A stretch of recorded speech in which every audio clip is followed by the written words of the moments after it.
Hey everybody, happy Wednesday. I got the wrong headphones on, but you know what? What the heck? I'll leave them. I'm a rebel. I'm a loner, Dottie. Hey, we're wondering why we should be Christians. You can call 720-619-2288 right now. I got a couple of announcements to get out of the way. Um, so as it turns out, Richard Dawkins, world-renowned biologist, apparently has no capacity still to revise his views or exercise nuance or to honestly engage on subjects tied to disciplines that are more broad than his narrow biology is my hammer and I still get that wrong mentality. The same guy who thinks a chatbot is conscious and a woman is big mad at the potential political leaders in the UK. He made a tweet saying, the leader of the oh, I shouldn't do that. I'm no good at that accent. I couldn't even do it when I was sitting next to him.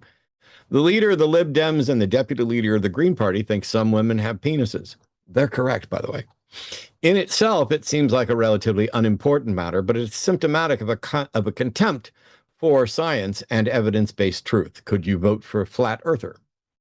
So some of his defenders, after I posted this, are saying, hey, he's just talking about basic biological facts.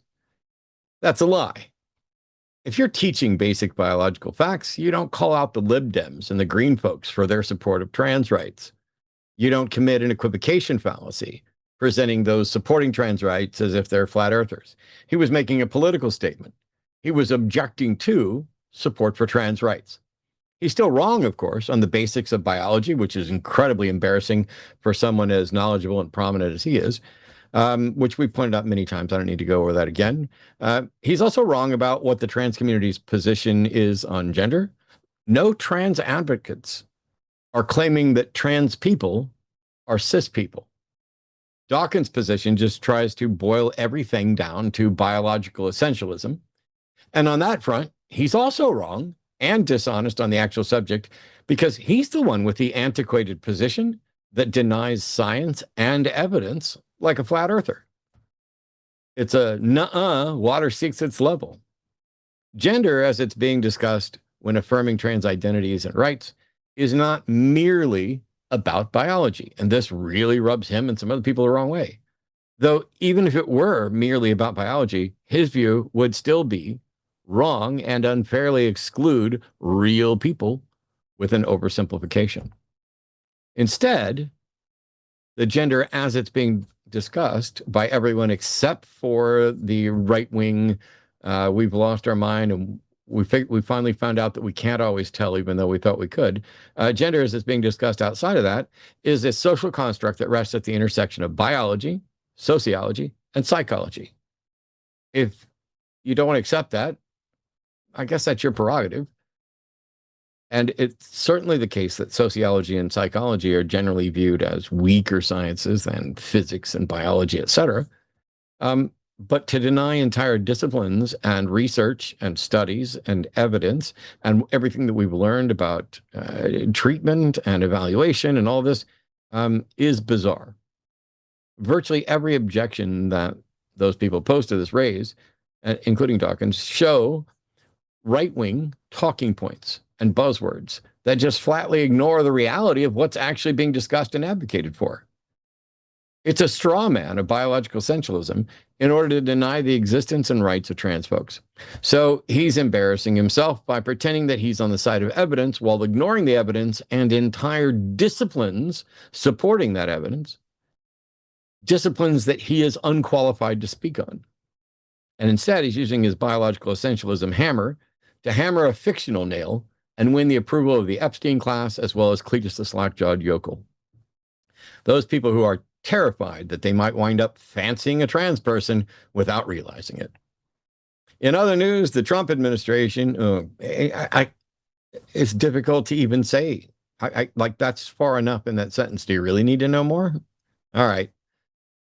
They've created a $1.776 billion slush fund to allow people like the January 6th insurrectionists who have already received pardons to sue the federal government, claiming that they were victims of the weaponizing of the justice system. I shit you not. So now, after violently trashing the Capitol, injuring and taking actions that resulted in people's death, and then getting a pardon, now they can get paid too. All the wars are still going on and getting worse. Israel's still perpetrating a genocide. The economy is absolutely tanking. The value of my home has dropped by over 25%. The cost of my health care has increased by 55%. Gasoline is up, groceries up. Evidently, the ballroom has a roof that connects to the first floor and to the basement. So we've got one being designed by MC Escher, I guess. And that's nice. The only thing going down are his approval ratings and the hopes of those of us further on the left. But I want to have some fun. I want to try. I still care about the broader secular community, about the process of deconstructing, about standing up in opposition to lies and misinformation that are continuing to poison people's minds on religion and on political issues. And it's hard. Every time I get to where I'm doing a little better, something happens and, sends me over the edge. And now, lately, all I can do is just kind of sigh. And yeah, I get riled up on occasion, but mostly I just sigh. It's like, oh, we're all going to die. Oh, this is going to keep getting worse. Oh, nobody's ever going to face consequences for any of this. Thomas Massie, who helped get the Epstein files released to the extent that they have been, by the way, still not done. Thomas Massie, a Republican from, I'm pretty sure, Kentucky. No, maybe Tennessee. Just lost his primary to the person that Trump endorsed. So evidently, the folks who could have voted for Thomas Massie are all about, let's protect pedophiles. Let's protect criminals. Let's protect the Epstein class. Let's make sure that the people who try to protect the victims and get information out so that people can be held accountable, let's make sure those people don't get back in office. That's what's happening in either Kentucky or Tennessee. Like they're different. Kentucky. But I want to try and have some fun. I want to try and have some good conversations. At the end of Sunday's show, Promise, who will be back on with me again next week, Promise and I had a caller. I don't think I've enjoyed talking to an apologist this much in ages. And just that one little interaction kind of reinvigorated me. And so tonight, I'm really glad that we're going to be getting to have some fun. I genuinely love when Justin is on. Everything about my mood is better. That means the show's better. Overall, everything's just improved. He's actually going to take over hosting for me for a week or maybe two, I'm not sure, while I'm helping Arden recover. So everybody, welcome Justin from Deconstruction Zone to do all the work so that I can just sit here and act like I did something worth getting paid for. How you doing, man? It couldn't be better. Good to see you, Matt. You too. And we are cooked with this administration. It's scary. It's we were talking about possibly selling the house and moving out of Texas because it's just not safe. And I know we were eyeballing Minnesota. We were also eyeballing Illinois. And then I took a look at the value of my house. And while it had climbed under Biden a lot, and it was an unfairly inflated cost. Like the economy was growing, but it was broken, and we knew that was going to happen. But I could have sold, before Trump was elected, and would have made 25% more than what it's basically valued at now. I'm not, underwater. I'm not house poor. It's just when you start looking at how much more money you could have had to move and relocate and help build a new life, and now you have no hope of getting it.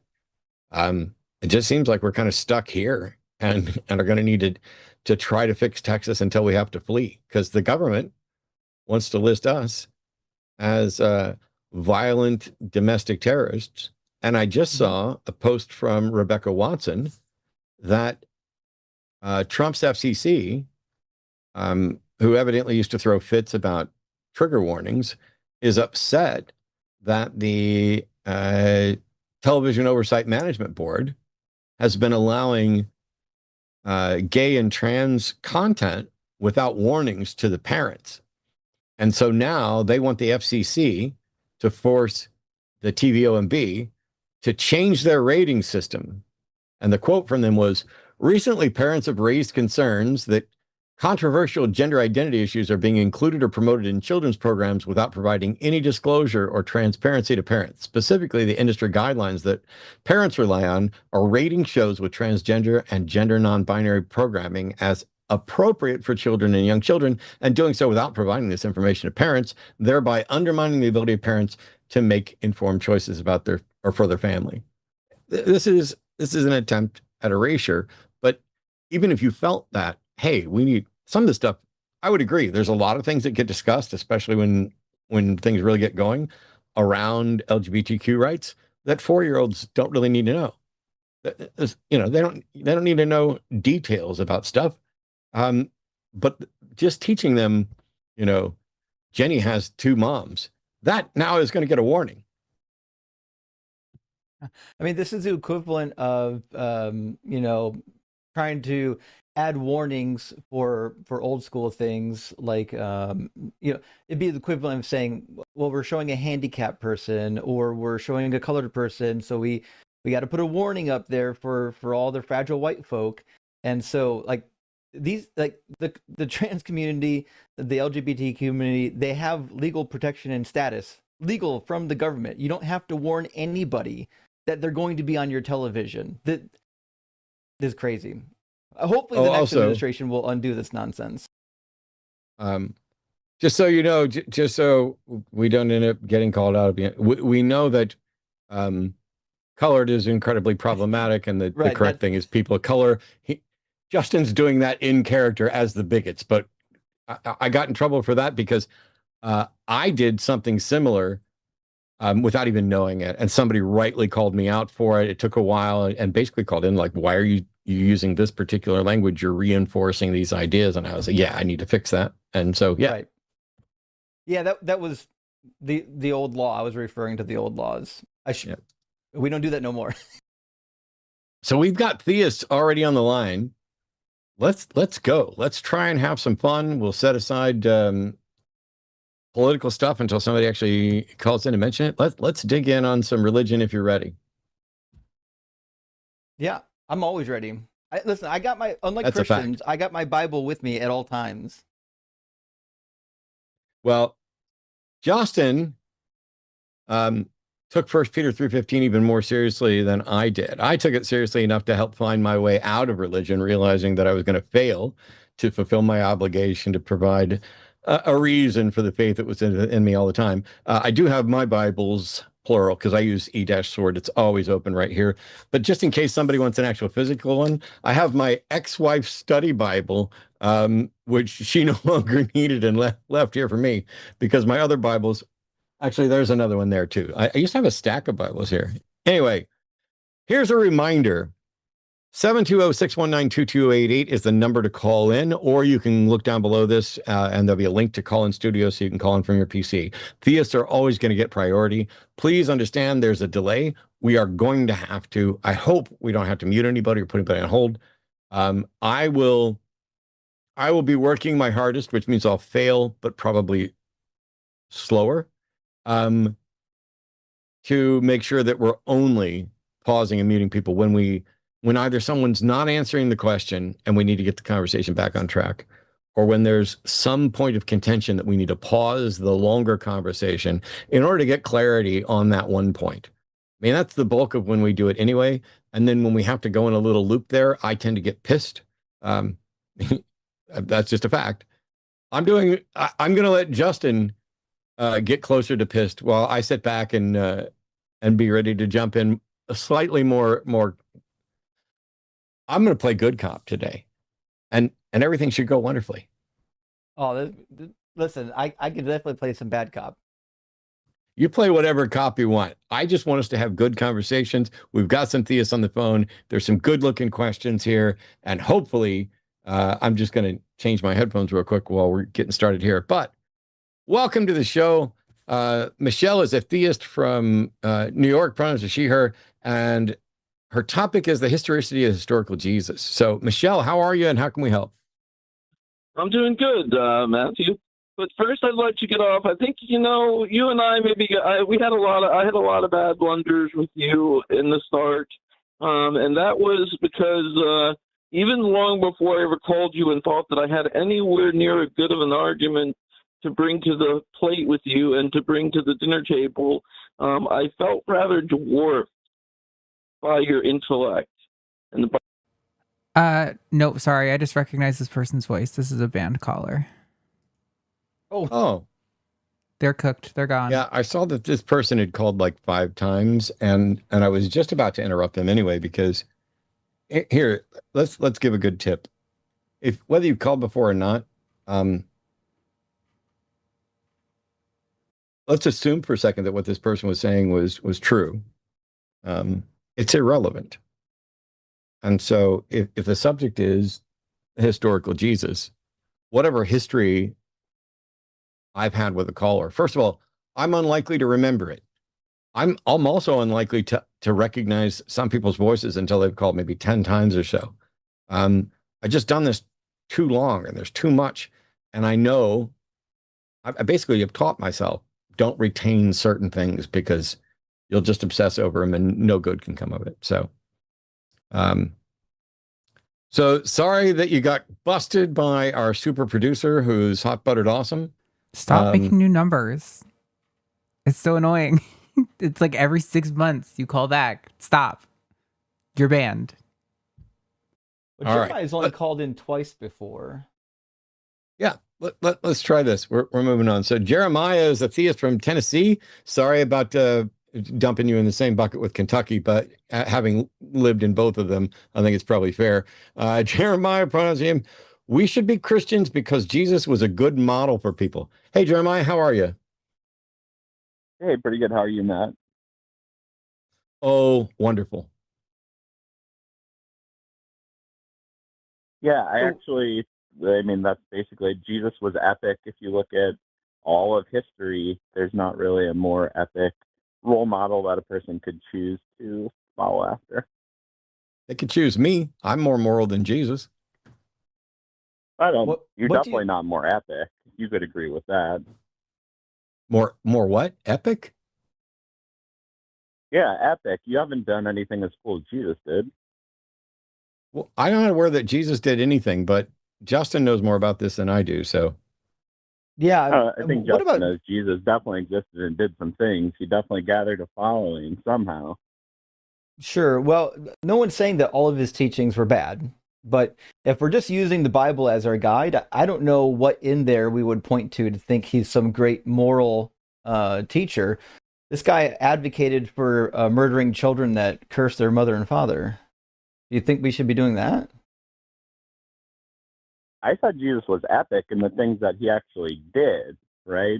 You've done nothing even close to what Jesus has done. Some doctors do. Jesus was a good model. Children. Some doctors do good model. Good things, but you're not even close. Matt's not close. Who in history is even close to? Should we model Jesus as Jesus has done? Should we model Jesus? Yes. It's just a yes or no. Okay. So if we should be modeling Jesus, that means we should be following his commands, right? Of course. Okay. And what did he command the Pharisees and the people who followed him regarding the Mosaic law, specifically the one about stoning children that cursed their mother and father?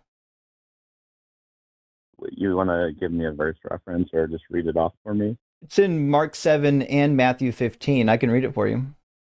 So he's critiquing the Pharisees because Mark 7:9, and in Matthew it's going to be Matthew 15:1. He's critiquing the Pharisees because the Pharisees follow the oral tradition, also known as the tradition of the elders. And Jesus don't like this. Jesus is strictly against the oral tradition, but he's all for the Mosaic tradition. And he criticizes them in this particular way. He says, you have a fine way of rejecting the commandment of God in order to keep your tradition. For Moses said, honor your father and your mother, and whoever speaks evil of father or mother must surely die. But you say that if anyone tells father or mother, whatever support you might have had from me is korban, that is an offering to God, then you no longer permit doing anything for a father or mother, thus nullifying the word of God through your tradition that you have handed on. And you do many things like this. So he specifically said, listen, you guys are creating laws that are nullifying the laws that God gave you. Here's one example of what you're doing wrong, and that is not stoning children.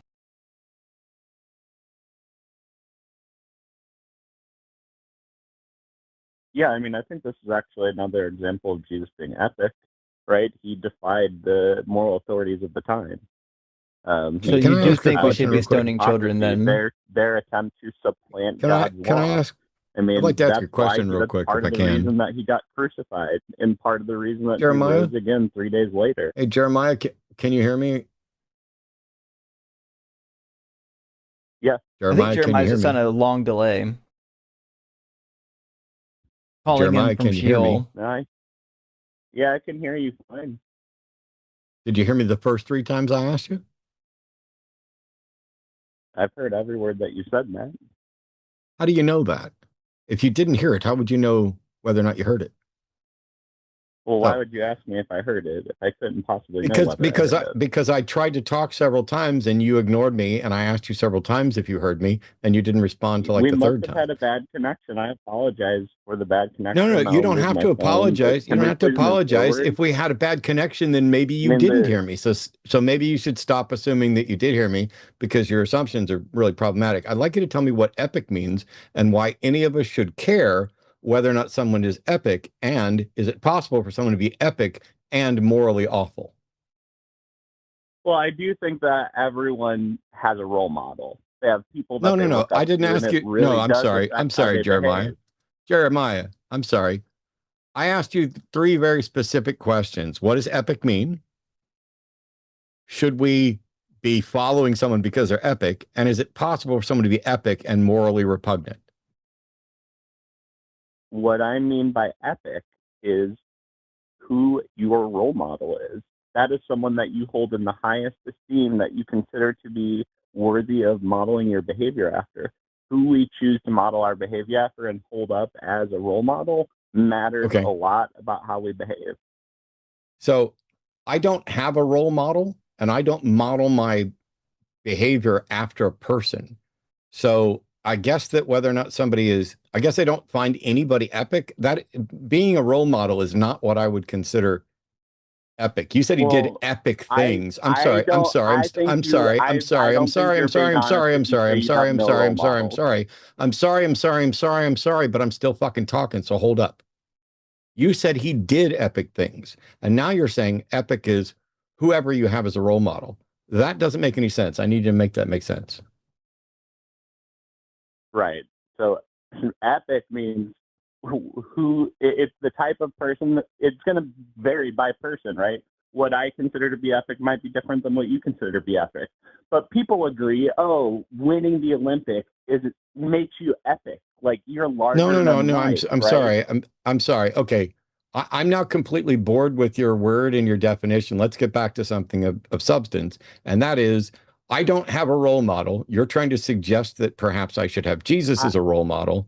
Is it possible? I'm sorry. I'm still talking. I know this is really confusing. I know this is really difficult and confusing for you to allow someone to talk that's actually exposing the ridiculousness of what you said, but you're just going to have to. So, is it possible for someone to be epic and be morally repugnant? Yes or no? For sure, but I disagree Okay. with you. No, that was a yes or no. And while I will allow for sure, and while I will allow for sure as a yes, you don't get to keep talking. I gave you a yes or no for a reason. So it's entirely possible for someone to be epic, to do epic things according to you, and to be morally repugnant. So by your own definitions, that means there are people that you're advocating for holding up as a role model who are morally repugnant. How do we know that Jesus isn't one of the ones that's morally? I'm sorry. I'm sorry. I don't know why you're interrupting me. You should know by now it's never, ever, ever, ever, ever, ever, ever, ever, ever going to fucking work. So just let me finish so that I don't have to lecture you like a kindergartner. The question was, how do you know whether or not Jesus, in his epicness, is morally good to follow or morally repugnant to follow? hypocritical when I look at literally what he achieved and how he was treated for only doing good things, and that he rose from the dead, and that people still worship him to this day. I mean, that alone is proof that he is beyond any other role model you could choose. Hey, Justin, did Jesus only Mhm. do good things? No, he did a bunch of bad shit. Want to hear more? Jesus didn't I'd do love any to. bad thing. Yeah, Every well, single first thing of all, Jeremiah Jesus is did not was for real, perfect. by the way. For the people in the audience who are trying to tell me these, I knew he was a troll from early on. Jeremiah is not for real, but Jeremiah is somebody we can use to actually teach, because there are people out there who believe the cartoon that Jeremiah is trying to present, and Justin's going to educate Jesus them. did not make a single mistake. yeah, that's. Do you think that the Mosaic Law was good? I think that the point that Jesus was making in the verse that you said was a great point. It is essentially the same point he made throughout, which is that the religious authorities at the time were ruining the spirit of what was Nope. given to them by God. Nope. It doesn't say the That's spirit. his entire point. It wasn't his point. He didn't say anything about the spirit of the law. You have to make that up. What he said was, you're making up No, I new didn't laws make that up. I said that that's nullify his point that the old underlies all of his laws. criticisms of the Pharisees throughout Maybe, the New Testament. maybe and you should. know Do that's you want to read true. it again? Because you obviously didn't hear it. His exact You're criticism welcome. is that you have a fine way of rejecting the commandment of God in order to keep your tradition. Matthew 15 what? Matthew 15. It's also in Mark 7. Let's read the Matthew. What can you read that? It's good to read scripture. Yeah. Then Pharisees and scribes came to Jesus from Jerusalem and said, "Why do your What was disciples..." the verse? Okay, 1.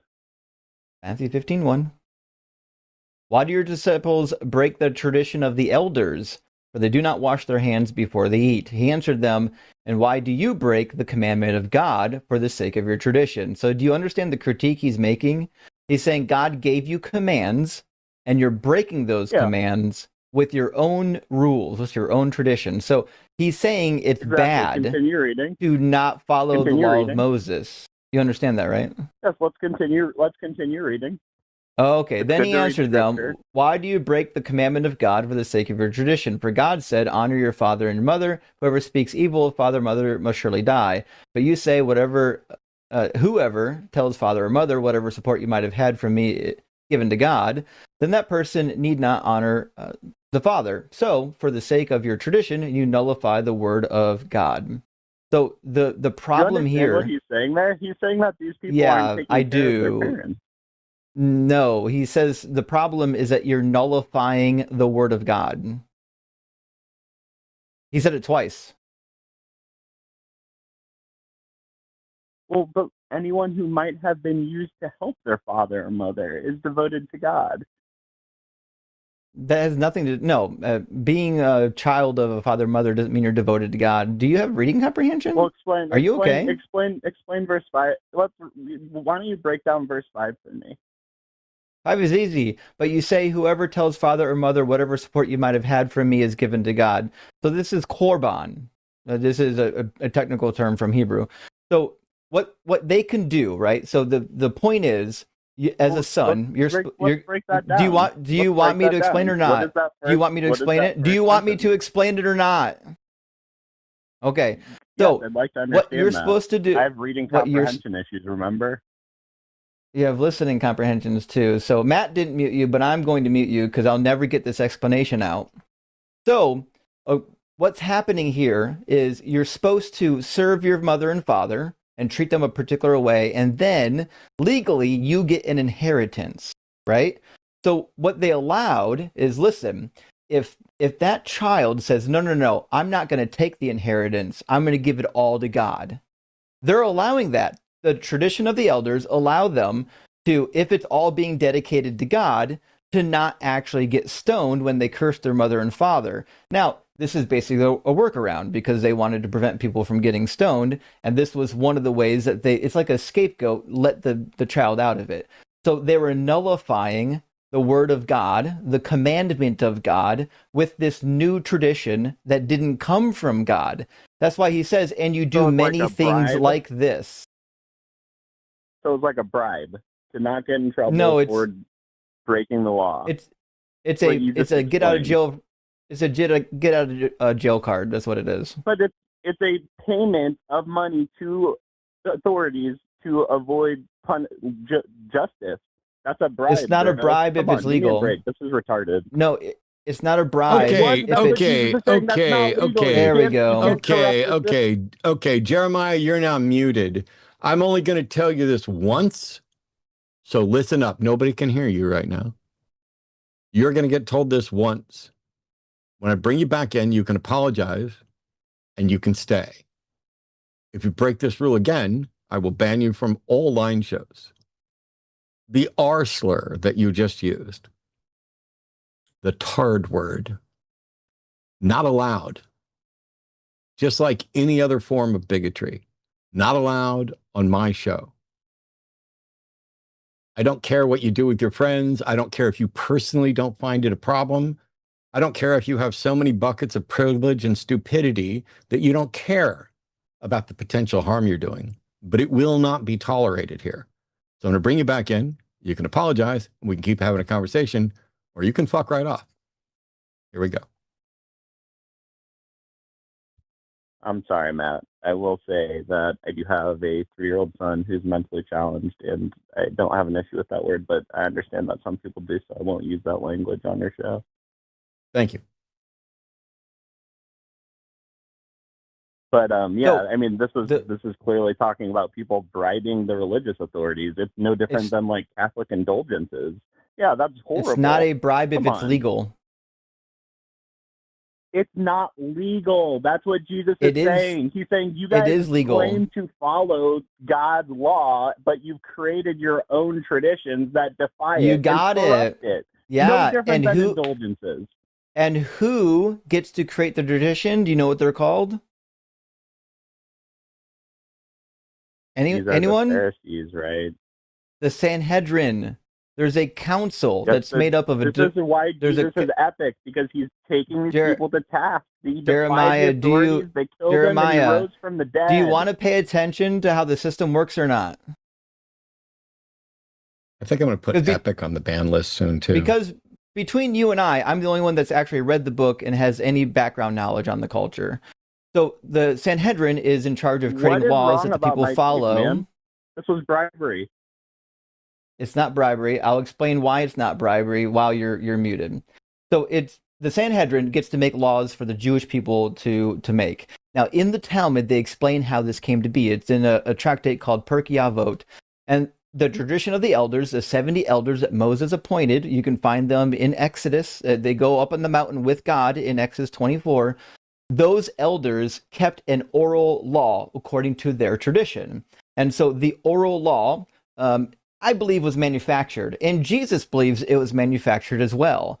That's the root of the problem, is that we have an oral tradition stemming all the way back from the Babylonian period up until now that has new laws that didn't come from God. But there's still laws. The elders get to make the laws. That's why it's called the tradition of the elders, because they get to make the laws for the Jewish people. And if you don't like it, you can move out of Judea. That's your only other option. You must follow these laws. They're the lawmakers, and that's what Jesus is mad about. The new law, the oral law, nullifies Moses' law, and Jesus wants you to follow Moses' law. Do you grasp it? You broke up there at the end. I'm sorry. You said something about Jesus wanting us to follow the law. Jesus wants you to follow Moses' law, not the oral tradition that's made up by the elders. Sure. So, like I said, the underlying, we can keep with this specific example, which I've clearly explained is bribery. That's how many people view it. And that is not even just with this specific verse, but like all of Jesus's criticisms is that stupid stuff from the religious authorities like that, like taking bribes. You're proving them. You're proving my point. Yes. Every time he critiques them, it's for not following the law of Moses. He does it on a number of occasions. He tells you explicitly in Matthew 5 that you have to follow the laws. So my point is clear. Jesus was an advocate for the laws of Moses, so much so that he would advocate for stoning a child if they cursed their mother and father. That's horrible. You The can law say, of Moses is you atrocious. can say that, but Jesus specifically intervened in the stoning, a justified No, he stoning didn't. in his life, in the Bible. Yes, Nope. of the woman, John chapter caught in 8. adultery. I know. Yeah, it's in John chapter 8. Yeah, that was added in the 6th century. We don't have a single manuscript until the 6th century until that verse shows up. That's in my holy Bible, sir. It's not Holy Bible because God doesn't Is exist. your Holy is Bible? holy. I'm You don't sorry. have to Hang call on, it the Holy Jeremiah. Bible if you want, but you can't sit here and tell me my Holy Bible is not my Holy Instead Bible. of crashing Just out, I'm because trying to you can give you an only out. find a 6th century Jeremiah, source. would you stop for just a second so I can ask you this question instead of crashing out and embarrassing yourself? Is your Bible older than the 6th century? Do we know that I'm sorry. that The we question I don't have asked a you, copy of Jeremiah, from the was if first your century Bible is didn't older exist than in the the 6th first century. That's a yes or no question, and there's no fucking way I'm letting you say another word until you answer that. Is your Bible older than the 6th century? No.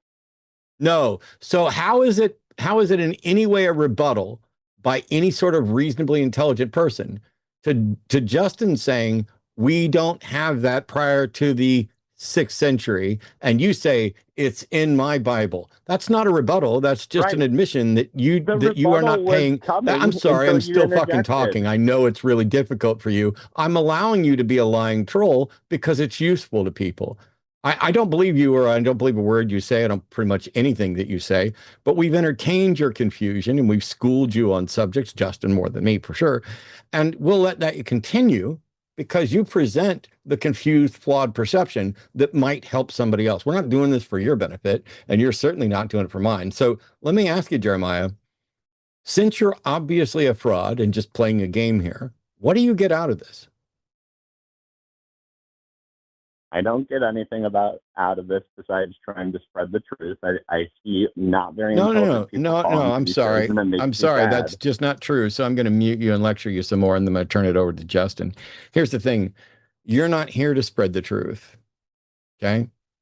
If you were here to spread the truth, then when Justin tells you that we don't have that story in anything prior to the 6th century, and that is in fact true, you would just acknowledge that instead of floundering about and pretending, well, it's in my Bible. And then when I ask you, is your Bible older than the 6th century? Well, no. You know, it's like, hey, we don't have any of that here on planet Earth. Well, I've got some in my backyard. Is your backyard on planet Earth? Yes. Cool. That would be a rebuttal. But if your backyard is on Mars, then it's not a rebuttal. See, so you failed a basic understanding of the Bible. You failed a basic understanding of Christian doctrine and what is and isn't justified. You have failed to argue logically or honestly. None of those are things that are indicative of someone who's genuinely interested in the truth. I mean, we can hear you smile. Do you not realize we can hear you smiling and giggling when you say things like Jesus never made any mistakes or didn't? I mean, it's patently absurd. And everybody knows it. You're basically trying to be like you're weaker than Ray Comfort on a good chunk of this, and that's a really stupid apologist. So there's no reason for anybody to believe you. And the only reason I allow it to persist, and I'm not going to allow it to persist much longer because there are theists on hold who I don't want to disrespect by letting a cartoon version of a Christian, a cartoon version of somebody who understands Scripture, continue to spend time on it. But I allow it because I know there's people out there who agree with the nonsense that you're pretending that you believe. But just so you know, no matter what you say, when I take you off hold, you have not fooled me. So if you actually think you're getting one over here, no, I'm using you like the little bitch you are, and we will continue to do that until it pleases us to move on to somebody else. Justin, have you got more for Jeremiah? Yeah, actually we do. Cool. Jeremiah, let me ask you a question. Do you think, well, maybe an easy one. Jeremiah, do you have any children? Did your mom have any that lived? I think he might be muted. Yeah, he is muted. That's my favorite joke. Doesn't even apply to Jeremiah. Yeah, I already mentioned to you that I have a 3-year-old son who's mentally challenged. I don't believe you. Very good.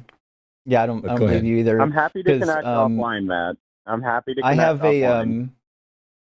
I have a 3-year-old son who's on the autism spectrum, and nobody, and I mean nobody, in the circles that I run around with would say mentally challenged anymore. That's a pejorative. So I don't believe you. I think you're full of shit. Okay, I'm happy to connect offline, honestly. So you I can don't. call I me a don't want to liar, hear you outside of pretend the that I'm show not even serious, once. but I'm happy to connect offline. Sure thing. So let's get back on track. Now, let's imagine that your child, who knows, he or she reaches the age of accountability. Do you believe there is an age at which people become accountable for their sins? I don't know that there's a specific age per se. I think that God does judge everyone justly, though.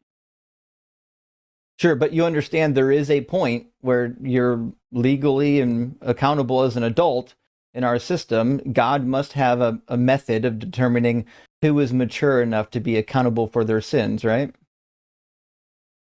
Correct, and that's what I said. I know that God has a just way to determine that. It's pretty Sure. difficult for us to think. How does anyone do that? We don't have a good system on earth for doing that, right? How could God possibly have some perfect system to decide whether someone's worthy of eternal life? But I'm confident that he does. I'm sure it does. So let's imagine that your child grows up, they hit whatever that accountability number is, whether it's 12, 13, 14, whenever that person is accountable for their sins. Let's say they go out on the weekend and they commit a couple sins. I don't know, they lie to somebody, maybe they take a candy bar from from the store, something like that. And then let's imagine also that they're not saved, they're not Christian, and they go to church and they're like, this Jesus thing isn't for me. And then, later that Monday, they get struck by a bus and are no longer with us. Where do they go? Yeah, well, are you asking? You brought up my son. Are you asking about my son specifically getting hit by a bus? What I'm suggesting, and this could be anyone's child, what I'm suggesting is that Okay, so your son about my is son. going I was wondering, to. are you talking about my kid or? It doesn't matter. It's just an analogy of what the Christian faith teaches, Okay. right? So, any child that did what I just said, what would happen to them after death? I don't know, man. Doesn't the Bible What's the Bible say? None say? of us really know who goes to heaven. The Bible The says Bible the says only God unbelievers knows go to that, the lake right? of fire. Revelation 21:8. John says the same thing. John says that if you don't believe in Jesus, that you're going to go to hell. Right, and Chapter 3, you're actually. aware of the theological scripture underpinning all of this. There are clear references in the Bible to children being in heaven, right? And so I didn't say children. Obviously I said here. once they've reached the age of accountability, once they're considered to be accountable for their sins, whenever that is. So I don't care if it's 18. I don't care if it's 12. You're talking about evil adults who deny God? I'm talking about a person who shortly after they become accountable for their sins rejects Jesus and dies. Where they go? Well, it's like, how does that work on earth? The age of accountability is when you're no longer a minor. At that point, you could get the death penalty, right? For stealing a candy bar? Oh, no, for stealing a candy bar? Well, you wouldn't go to hell for stealing a candy bar. Well, it's stealing. It's against that's not the against the only Mosaic sin that law. anyone does in their life, man. You know someone who that was their only sin they committed was to steal a candy bar? You think people are just really great and don't do any bad things? Just to be clear, stealing and lying are both against God's law. Those are sins that you would have to be accountable for. How many sins does the person have to commit before they go to hell? I don't think you've read the book. The book literally says those who believe in him are not condemned, but those who do not believe are condemned already because they have not believed in the name of the Holy Son of God. And it says again in 2 Thessalonians chapter 1 that the people who sinful people who defy God. No. Jeremiah, you're wrong. Punishment. Jeremiah, you're just wrong. For all have sinned and fallen short of the glory of God. There is none who are good, no, not one. You could go your entire life and never steal anything and you are still guilty of that because sin is inherited by one man's sin. Matt, are you sitting here pretending that people don't sin and everyone deserves to go to heaven because we're all so great? No, I'm sorry. I'm actually speaking English and constructing an argument so that when you parody it like that, you look extremely stupid. What I said was, according to the Bible, for all have sinned, that through one man's sin entered the world. I'm saying you could go theoretically your entire life and never steal a thing, and yet you would still be guilty. You would still be living in your sin because you inherited sin. When it says that through one man, also. No. I'm going to mute you because, first of all, you're not serious, and I'm making an important point here. I'm sorry. Maybe I should double check. Justin, did I get anything wrong just then? No, you're right on it. Yeah. In Romans chapter 5 and in the book of Hebrews chapter 7, we get the doctrine for the sin, the original sin. Yeah. And so my position is that the notion of original sin is already immoral. So any God being that is epic and advocating for, hey, you're basically born into sin no matter what you've done. You're being judged by what people have done before you. You're guilty because God had determined that everybody is guilty. So when you say nobody's going to go to hell for stealing a candy bar, the Bible says everybody's going to go to hell no matter what they do, unless by the grace of God, he instills in them the faith to save them from that outcome, provided they are also willing to turn away from that sin and give their life over and trust God. Now, the actual process by which one becomes saved is contentious. It's an entire field of study called soteriology. It's the study of what one must do to be saved. And while Jesus gives kind of a straightforward answer to that, Paul doesn't necessarily agree with it. And I would argue that let's see. Is it James? Yes, I think it's James. Yeah, James disagrees. Chapter has a much more works-based view of salvation. So it could be that Jeremiah, despite not having a clue what the fuck he's talking about, might have stumbled into a notion, that is consistent with James. But that's certainly the minority position. And I don't even think you're consistent with James, Jeremiah. So I'd like for you, when I take you off hold, to tell me what I got wrong and how you know it's wrong. So this is all premised on sin entered the world through one man, and you make that out to mean that there's nothing we can do about it, right? I think the point of sin entering through one man is that one sin tainted us, because now we all do those same things. Like, we copy off of all the bad things that we see other people do. Someone did the first bad thing. I'm sorry, Jeremiah. I'm really sorry. I'm really sorry, even though I'm not. And my question was, what did I get wrong, and how do you know it's wrong? That's what I'm explaining to you. There's nothing. No, you're not. No, you're not. You're not explaining anything. You're not explaining any. You're not explaining anything. I'm sorry, Jeremiah. You're not explaining anything that I got wrong. I need you to tell me what I got wrong, and then show me how you know it's wrong. The thing that you got wrong is that you are pretending that because sin entered the world through one man, you could live a perfect life and it wouldn't matter. No, sir. No, I'm not. This is the problem with both your reading comprehension and your listening comprehension. I'm not saying because sin entered the world, someone could live a perfect life. I don't think it's possible for anybody to live a perfect life. I'm saying because sin entered the world through one man, you are guilty from birth. You inherited sin because somebody else did something wrong.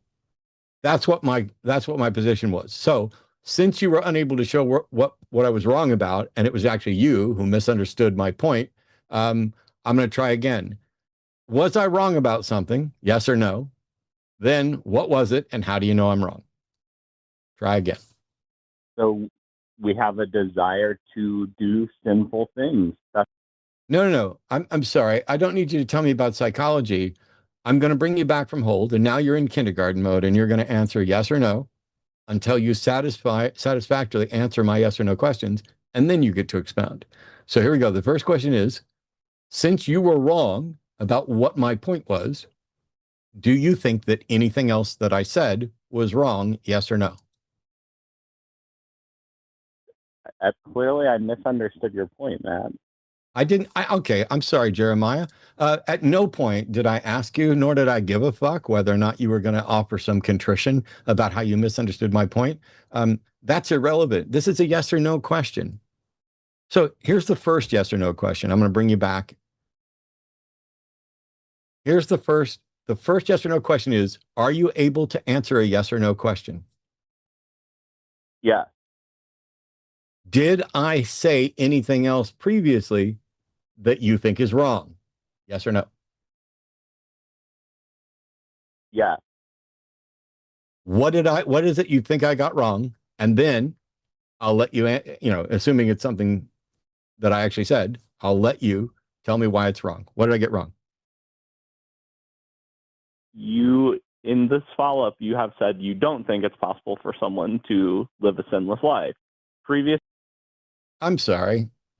I don't know how stupid you think I am. I don't know how addled you think I am, but that was said while I was clarifying all the other stuff that you seem to think I got wrong. That wasn't in the initial thing. However, that's also not wrong. I do not see that it's possible for anyone to live a morally perfect life unless they're born and they instantly die, or they die before they can actually take any actions. We were talking about your model. I'd like to know what you think I actually got wrong in response to your model. You don't get to come in late after I'm responding to your bullshit misunderstanding and then pretend like that's what was wrong all along. So go back to what I'd said originally. What was wrong there? Based on what you said originally, Matt, Mhm. Original sin, it is why we have sinful desires. It does not force us. Okay, Jeremiah, I don't know if you're just trying to be obstinate or if you're really especially stupid. It's hard for me to tell because I don't know you. I don't need you to give me a lesson on psychology or a lesson on the impact of the fictional version of sin, which I reject as a concept, coming into the world. I don't need to know why you think we have desires. The desires aren't relevant to what we were talking about at all. As a matter of fact, I'm going to let you tell me what it is you think we were talking about. You said that we're all guilty by association because of original sin, and I'm disagreeing with that. Okay, I'm going to mute you. Thank you. I'm going to clear this up, bring you back in. Are you saying that the Bible does not support the idea that because of original sin, we are all guilty and bound for hell or annihilation unless there is redemption? Are you saying that that description is not biblical? I'm saying you have to sin. That's what earns your condemnation. Okay. And no one's Jeremiah, like even listen, close to not Jeremiah, sinning. I don't want to mute you again, so just listen for a second. You're so full of shit, it's embarrassing. I'm now done with you. Congratulations. You win. However, I'm going to let Justin swat you around like a chew toy until it's time to move on. Because instead of actually defending what you really believe, you just keep coming back with cartoon stuff. It's worse than talking to an LLM or a Philbro, because you just keep coming up with something new. Literally, like if I put up a poll right now about how many people believe you're remotely sincere about any of this, it would be embarrassingly high. And if in fact you are a Christian, Jesus, if he exists, is really disappointed in you and embarrassed by you right now because you're getting schooled and clowned on every single point and demonstrating that you don't even understand the basics of Christian doctrine. So on that note, I'm gonna take a back seat and play a game of chess while Justin continues to swat you around like a chew toy. Right, so just to buttress what Matt was saying, the idea that Paul lays out is that everybody has sin in their flesh because of the corruption through Adam. And that's explained in Hebrews chapter 7, because the seed of all mankind was inside of Adam, which means all of mankind became corrupt when Adam became corrupt. That's why Paul, Romans chapter 7, meaning we all have sinful desires. Well, it doesn't mean we just have sinful desires. That's saying when man fell in the first sinful act was committed,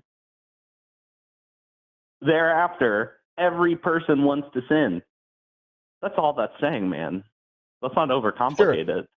Yeah, we all do want to do bad things. We all want money. We all want power. We all want fun, sex, drugs, right? We all want those things. Is that what you want? Well, do you not want sex? I'm not sure. Do you not want money? Do you not get paid for your work? Specifically speaking about the drugs.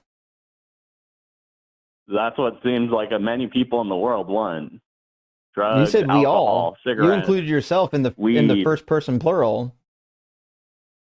Well, I've definitely. Okay, so let me actually. There are asexual people, by the way, and I see you. Let me actually read you a passage that I'm sure you've heard it. It's a famous passage, but I don't think you've read it carefully. Paul says, "We know that the law is spiritual, but I am of the flesh, sold into slavery under sin." What happens when you're sold as a slave? Yes, we all have desires to do bad things. I didn't ask. I said, what happens when you're sold as a slave? The only way to be freed of them is through Jesus. And he's epic. He proved it. He died. He rose from the dead. You nailed it. The only way to be free from sin is, in your worldview, is to believe in Jesus. Otherwise, everybody has sin because the only way. Because there's slavery to sin, right? You're a slave to sin, yes, which means sin is your master. You're a slave to sin, or you're freed by Christ. When you're not freed, you're not, from actually sinning. Your sins are just forgiven, which means you're still going to still going to sin. And because of that, you don't have to carry the burden of your sins. Like you guys, you have to sit here and justify all the horrible things that you like to do. Preaching the gospel is never going to help you here. I want you to understand the passage that proves Matt Point's correct, right? So we are slaves to sin, meaning it is controlling us. Which is why he says, I do not understand my own actions, for I do not do what I want, but I do the thing I hate. You are a slave to sin. So I'll just mute you there. Sin doesn't exist because your God isn't real. I do not understand my own actions, for I do what I do not want, but I do the very thing I hate. Now, if I do what I do not want, I agree that the law is good, but in fact, it is no longer I who do it, but the sin that dwells within me. He says, it's not I who do the sin is in me. I am a slave to the thing that is in my flesh. For I know that the good does not dwell within me. He said, within me, there's no good. That's literally what he says. That is in my flesh. For the desire to do good lies close at hand, but not the ability. It means he doesn't even have the ability to do good. For I do not do the thing I want, but the evil I do not want is what I do. Now, if I do what I do not want, it is no longer I who do it, but the sin that dwells within me. He's saying, when I sin, I don't even want to sin. It's the sin within me that is making me do it because I'm a slave to sin. Do you understand the complex issue of original sin now once the flesh of man has become corrupted? Yes, like I said, we are slaves to sin, not just guilty by association. These are our desires that we are slaves to. Okay. And how many sins do you have to commit before you're guilty? For freedom from the burden, though. How many sins do you have to commit to be guilty of sin? And just one. And how many sins committed one, though. How many sins does it take for you to get to hell if you don't believe in Jesus? One? That's my fucking point. Thanks for proving it. Okay, so if there's a child who commits one sin once they become the age of accountability. You know any person. For starters, you keep saying child. If it's a child. Okay, you dummy. Obviously, I said when they become accountability, meaning they're going to grow up. I'm not saying that they're still a child. When that child grows past the age of accountability, if they die with unrepentant sins, what happens to them? When they're an adult? Is that what you're asking? When they grow up to the age where they're accountable for their sins, whatever that age is. So, like, what age do we say that in our society? Do we I don't give a fuck. He's 18 now. Adults? Just use fucking 18. He's 18 years old. He's committed 5 sins. Where does he go when he dies? So an adult? in adults Would it matter who if it was what, 17? steal something? Should they go to prison? Yeah. I didn't say prison. Okay. Do you think an 18-year-old should go to hell when they die if they've stolen from a store and told lies? Those would probably be the least of the worst things they've done, man. Do you just think that people are so great? Do you think? Hey, you dummy. I'm asking you a very easy question. This is an analogy. This is not real life. I'm not using a real life example. I'm using an analogy. If there's a person who is accountable for their sins and they've only committed 5 and they're minor sins like stealing a candy bar and lying to their teacher or something, where do they go when they die if they're unrepentant? This is very easy. You know the answer. That would be like the most holy person that's ever lived besides Jesus.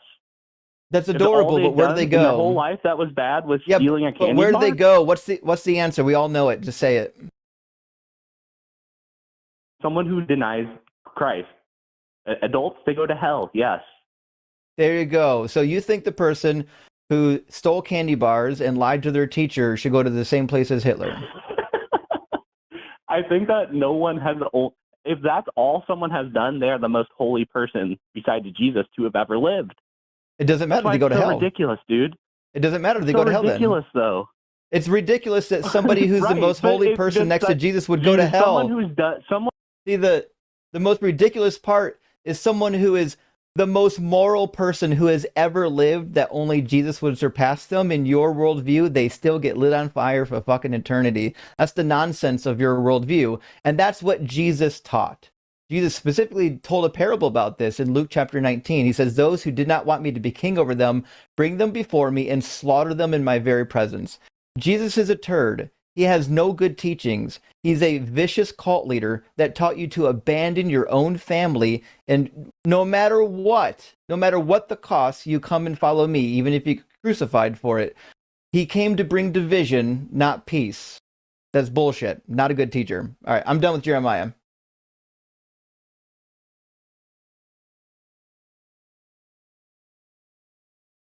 We probably have some real adults on the line. Hopefully, we got a couple in the queue. Oh, I'm sorry. I'm about to win a game with 2 queens. Oh hell yeah! I'll get the next one up here then. Yeah, no. So we do have a couple believers in the queue, but I'd like to grab. There's one specifically that says God does exist and is good and is moral. They've called in twice. Let me see. There's another theist that's never called in. Oh, simulation theory. That's lame. Christianity has nothing to do with God because everyone follows the wrong religion. That's weird. And then Daniel, if we accept the deity exists, we have no way of proving it actually highest being. Okay, that's an atheist. Well, let's get Thomas in here and we'll get some conversation going. Thomas is. I'm good with whoever you pick. I just would. I'm tired of the liars and the trolls. I'd like to talk to somebody who's for real. And yeah. Thomas called twice before, although gave a different name last time. So I'm not as optimistic. Yeah. So yeah, Chase is just a nickname. Thomas is my real name. Cool. Yeah. So your claim is that God does exist and is good and is moral. Can you explain which God? Yeah. So I'm a Christian, so I believe in Jesus Christ. Sure. Now, you said that God does exist and is good and moral. Which one of those? There's kind of 2 claims in there. Which one did you want to attack first? Sure. Whichever you felt like addressing first, I'm perfectly okay with either. Well, one of my favorite topics is God being good and moral. I don't think God is good and moral. Even if God existed, I think that asshole is like the worst one in existence. Can I start us? I just want to try and make sure we don't get distracted. Thomas? Yeah, absolutely.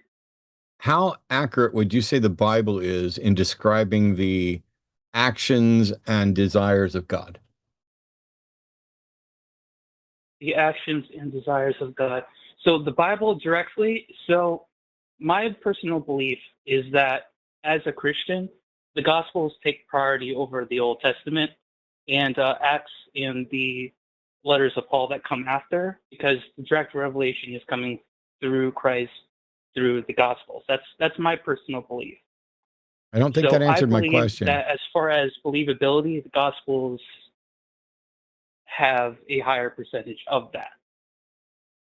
That doesn't really answer my question.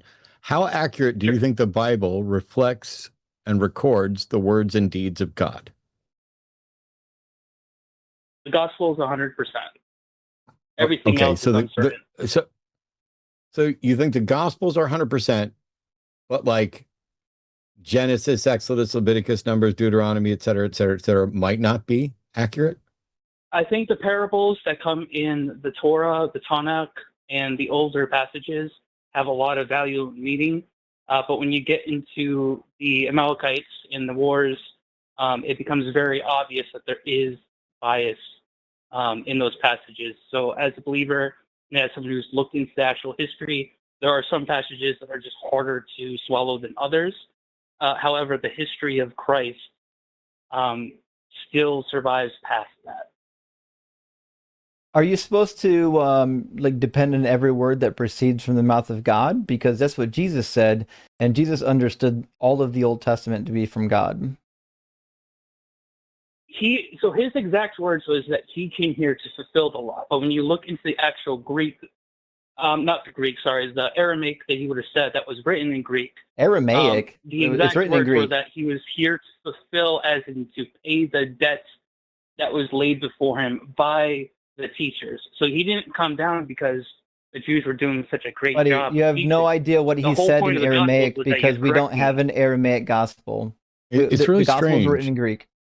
It's really strange too because Justin told you what Matthew 4:4 said, and if you've got a red letter Bible, you could just look up Matthew 4:4, and then instead of acknowledging Matthew 4:4, you went to something else, and then you also said Jesus' exact words.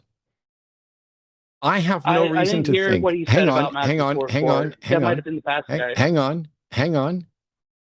I have no reason to think that we have an accurate recording of anything Jesus actually uttered, including an accurate translation into English of anything Jesus actually uttered. How is it you think go through all the evidence? I'm sorry. I literally was, you know what? I'm done fucking asking questions. Go ahead, Justin.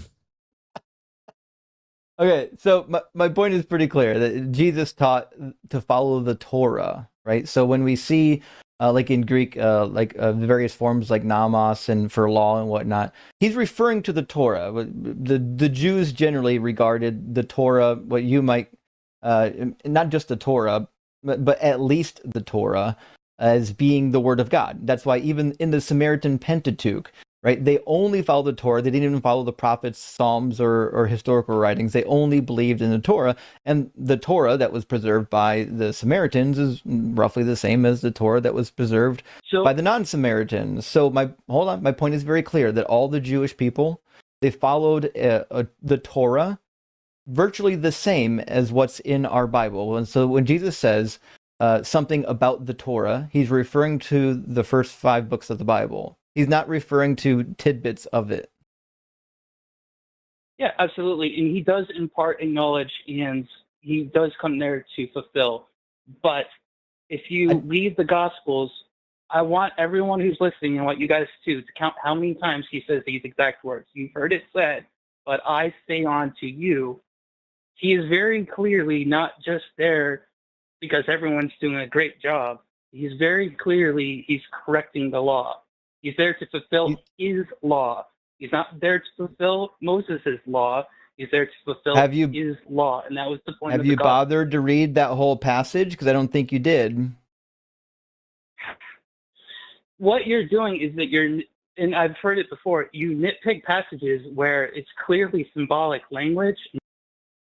I'm going to actually mute you for a second. I'm going to bring you back, and I'm going to stay out of this again. But let me give you a piece of advice, Thomas. When you quote part of a scripture and we address more of it, one of the most ridiculous lies that apologists end up telling is that we're taking stuff out of context. And now, when we're trying to provide more context, you want to pretend that we're doing something dishonest there, that that by giving more context, by addressing the rest of what you think Jesus said, when I have no reason to think he said anything, that somehow we're making a mistake. I'm telling you, out of an abundance of kindness, despite the fact that it would be in my best interest and my show's best interest for you to keep embarrassing yourself by pretending that us adding more context is somehow dishonest, I figured I'd at least mention it so that maybe before you double down on this, especially after saying that the Gospels are 100% accurate and then ignoring Matthew 4:4 because some other verse was more convenient, when you ignore us adding context, both the written context and the historical context, and pretend like we're being dishonest, if you're a sincere believer, you are doing your religion a huge disservice. And I just figured I'd make that point for you so that maybe you could try and respend before you dig in too deep on this absolute bullshit notion that by adding more context, we're somehow being dishonest. So I don't want you, Thomas. Well, yeah, Thomas. I don't want you to get hung up because I feel like you think I'm going somewhere and you're trying to cut me off at the pass. I'm not going to where you think I'm going with this. So I need you to just follow along. We're just going to have a conversation. You don't have to try to guess where I'm going with this. I promise you. Like, you and I. You mentioned Matthew 4:4. I didn't hear Thomas, it. you and I have never talked before. You're not going to guess what I'm doing right now, okay? Sure. Okay. So my only point is this. In Matthew 5:17-19, Jesus says, "Do not think that I have come to abolish the law or the prophets." What are the law or the prophets? So the prophets is obviously referring to like the people of the past, like Moses, Abraham, so on and so forth. And the law he's referring to the law of Moses and the law of the prophets. There you go. Okay, so when he says the law and the prophets, we understand that to be the Torah and the prophets. Understand? Are we on the same page? Yes, but I understand that passage to mean that he's meeting them where they're at and he's paying the price so that they don't have to continue their silly rituals. Again, I'm not talking about that. Again, you keep trying to get ahead of me. That's not even the fucking topic. Pay attention, okay? Okay. So what I'm trying to clarify right now is that Jesus has an understanding of the law being the Torah, which means at least what's in the Torah and the prophets should be regarded as being the word of God. Do we agree? You're trying to trap me into this yes or no paradigm. There's a lot of layers of context. It is a yes or no.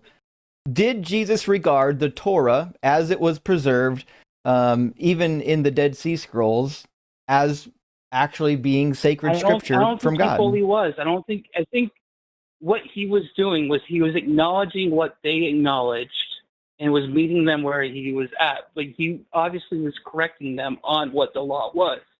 That was the whole point of the gospel. Except he didn't.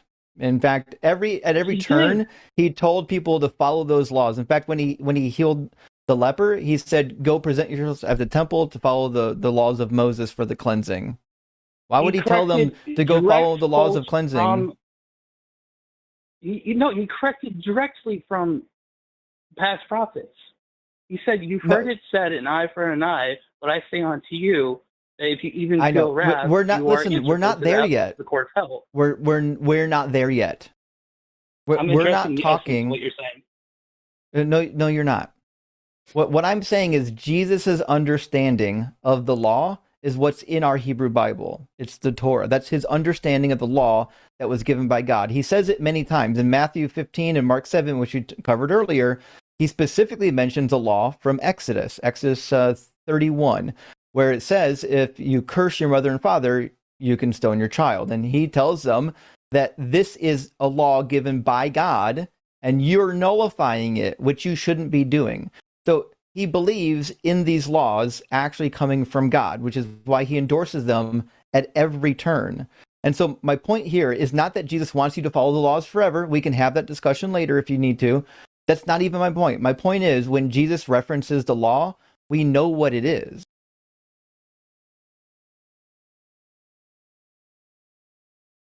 Okay. Okay. I personally have never read the passage that where Jesus says you can go and stone children. That is very obvious contradictory to everything I've read.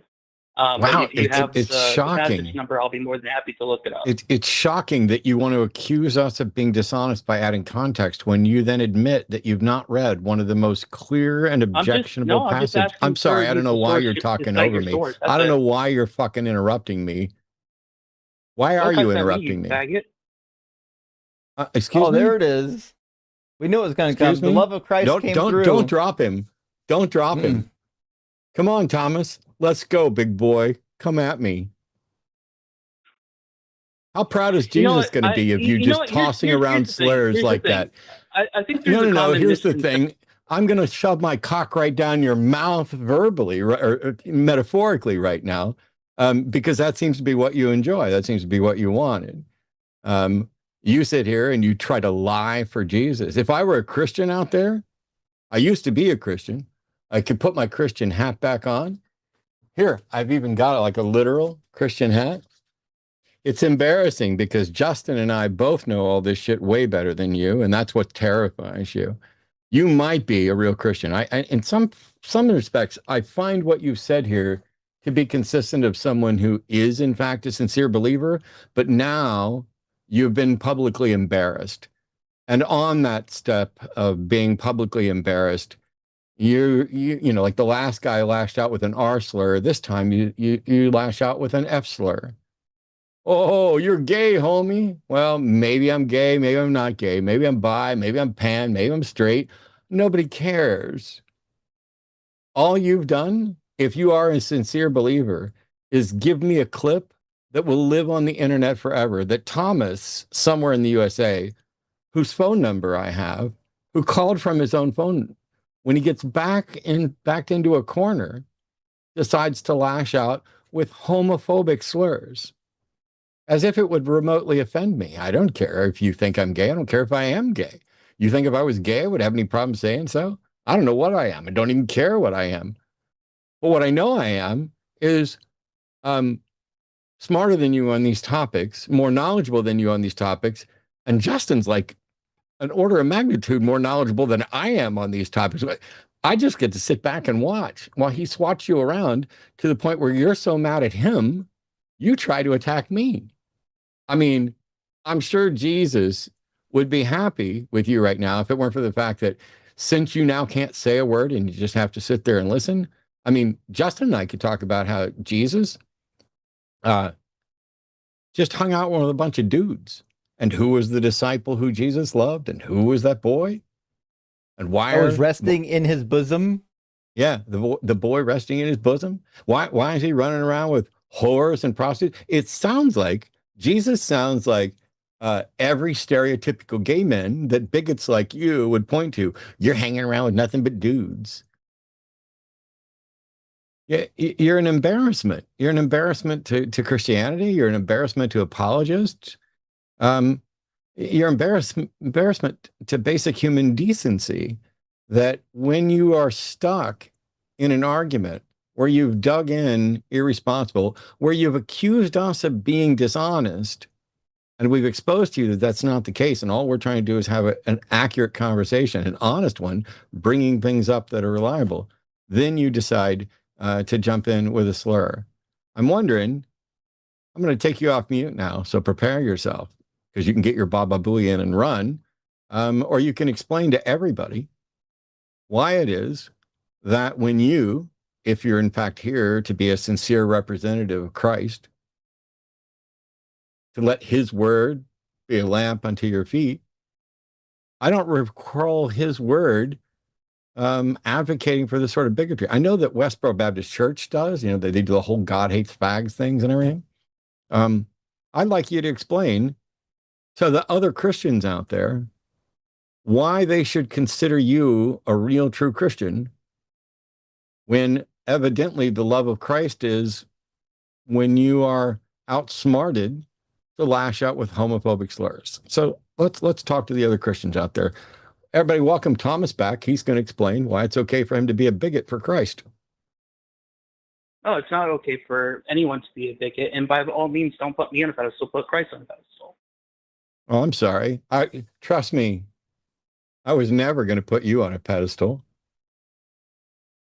So if it's not okay for you to be a bigot, I'm going to bring you back again. If it's not okay for you to be a bigot, why'd you do that? Hello? Yeah, I said, if it's not okay for you to be a bigot, why are you? I'm not a bigot. You cuss. You I are a cuss. bigot. No. I'm sorry, but I'm going to mute you again because there's zero reality in which you're ever going to get to speak over me again. I'm just going to keep fucking with you. And I'm telling you that in advance because there's nothing you can ever do about it. You are, in fact, a bigot.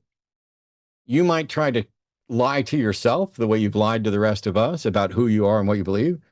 But if your response is to use a slur that has marginalized an entire community, you are by definition a bigot. So I'd like you to stop lying and just own it and explain why you're comfortable. I got here. Let me make sure, just in case you hang up.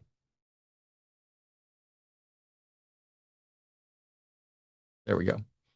Just in case you hang up, I could call you back if I wanted to.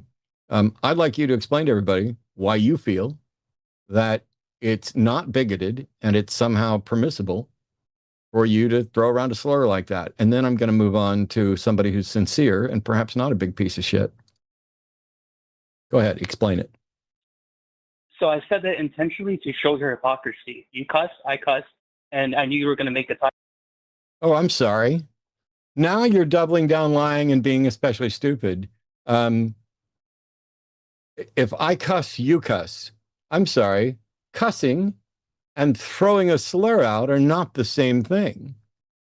When I say fuck you, fuck's just a phoneme. It means piss off. It means you're beneath contempt, and you are, so fuck you. But I don't buy into your puritanical notion that somehow words carry some sort of magic power and shouldn't be uttered merely because you find them offensive. I'm talking about the utterance of a slur.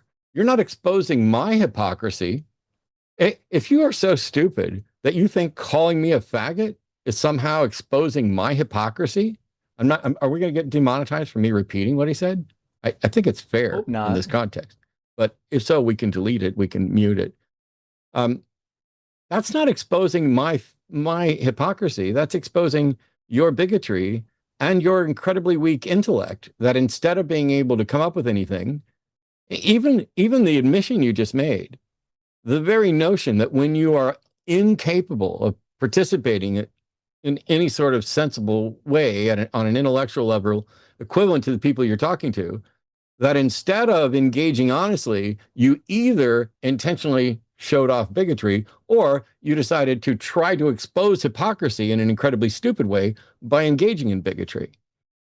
I'm going to bring you back, Thomas. I'll give you just a chance to apologize real quick, both to Jesus, to other Christians, to homosexuals, to me, to the audience for wasting time. And then after you apologize, you're leaving. So here we go. I'm ready for your apology now. I'll apologize to anyone. Nope. Sorry. Goodbye. Justin, who do we want to go to next? Man, it's hard to be that obtuse. He was really making a career out of it. I think we've got one theist in here that has evidence, like scientific evidence for a claim of a supernatural phenomenon about astrology. They've been waiting since we started, but if we, I don't want to miss the caller who's asking immoral Bible stories told to children. Although they might be an atheist, so maybe let's grab Halen, and we'll see what they have to say about the scientific claim about supernatural phenomenon or astrology. I don't know what astrology is going to get us, but welcome in, Kaylin. You're on the hang up.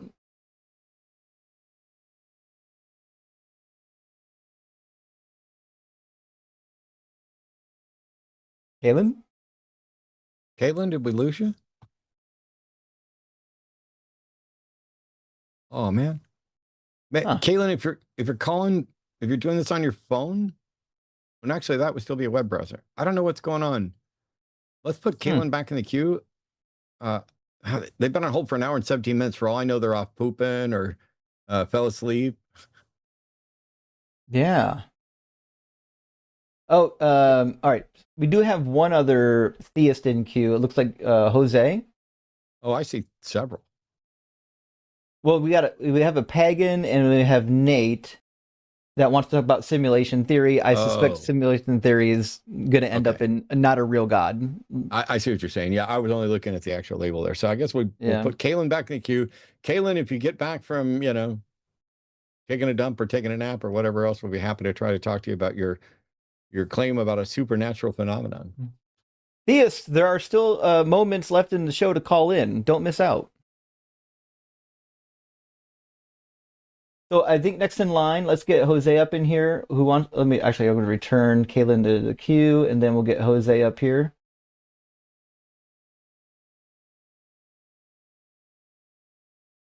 Hello? There we go. Welcome, Jose. Hey. Hey, we got a good connection. Good. Hey, you're on the hang up with Matt and Justin.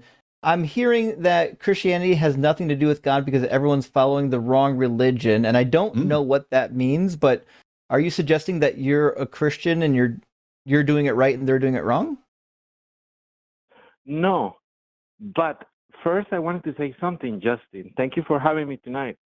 After listening to you, now I understand why your son has autism. Autism is the result of arrogance, and you calling Jeremiah dummy twice shows the lack of respect you have for life. When you talk like that to people, it goes back to you. That's why. I muted just for a second. I apologize to absolutely everyone.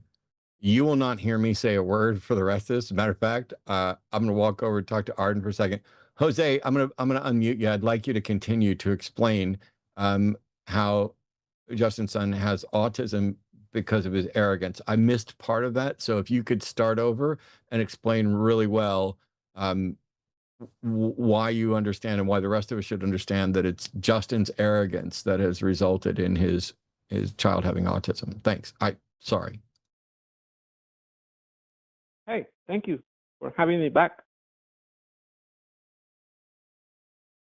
We're waiting for the rest of your scientific explanation.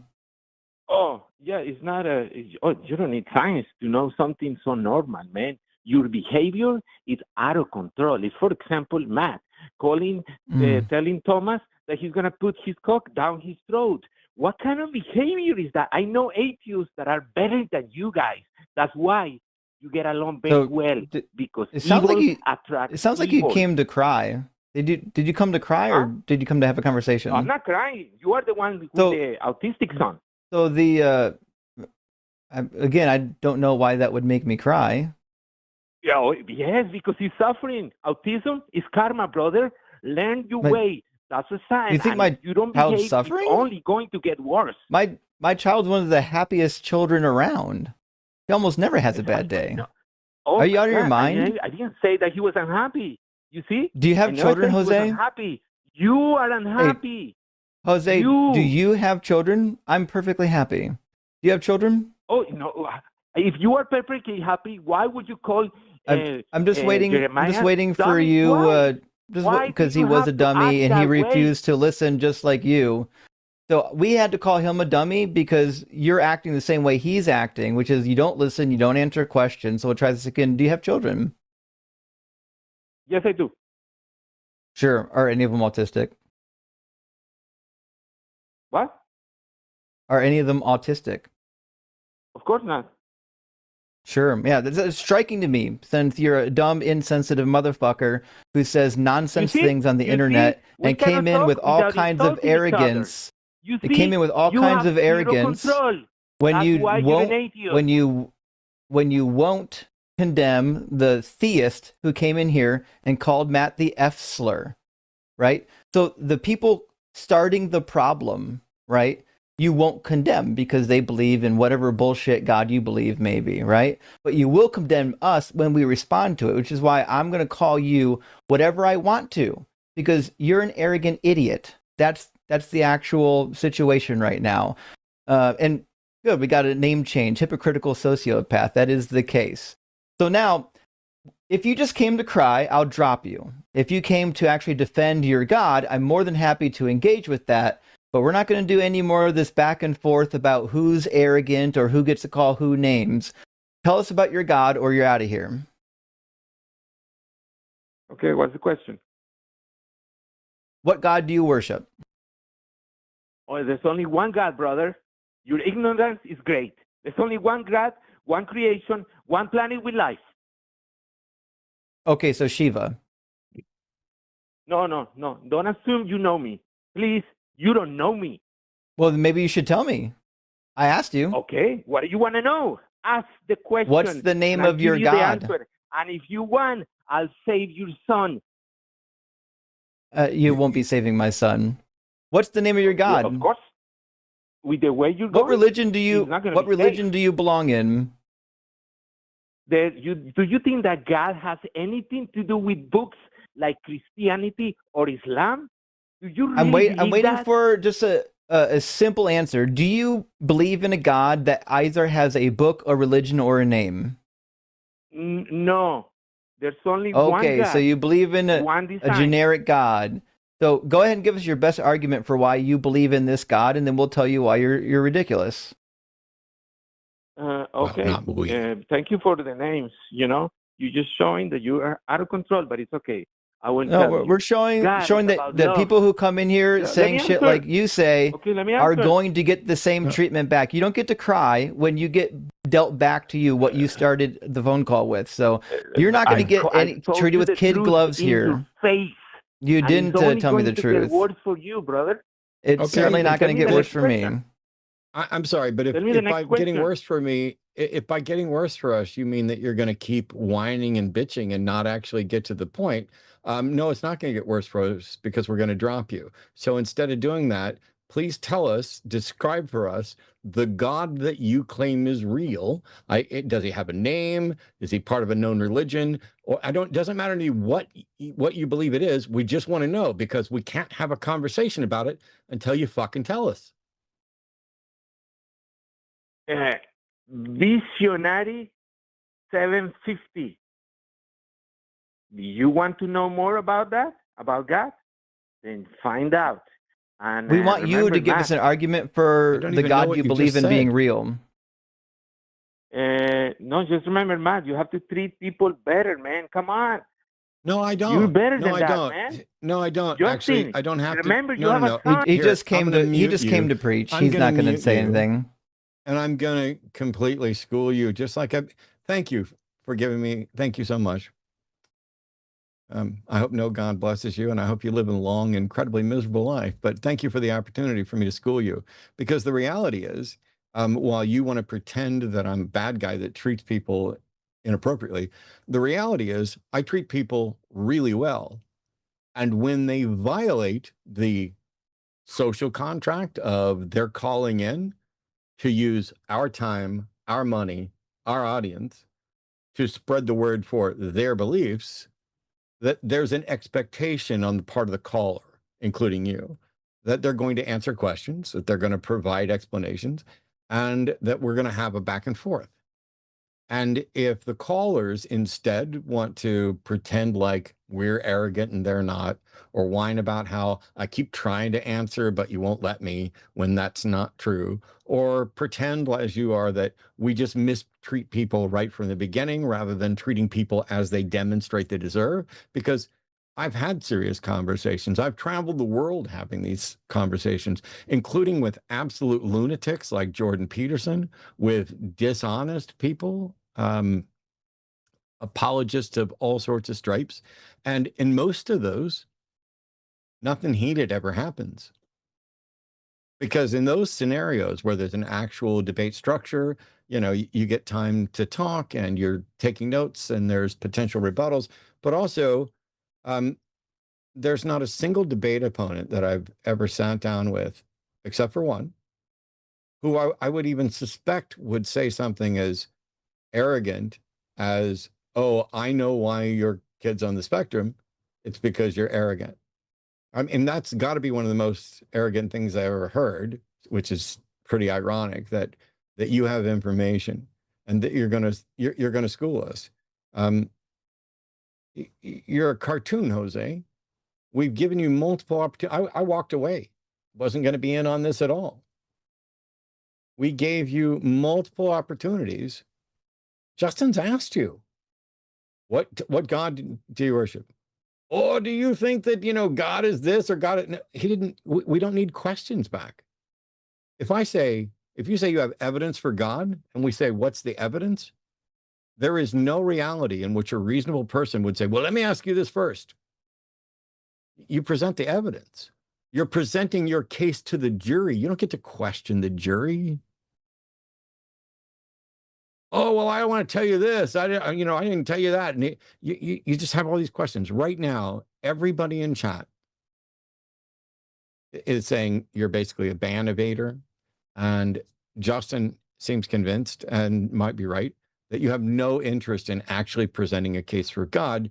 You just want to call in and foam at the mouth and spout off about, oh, Justin and Matt used a dirty word and they called people names. Yes, I've called people stupid motherfuckers.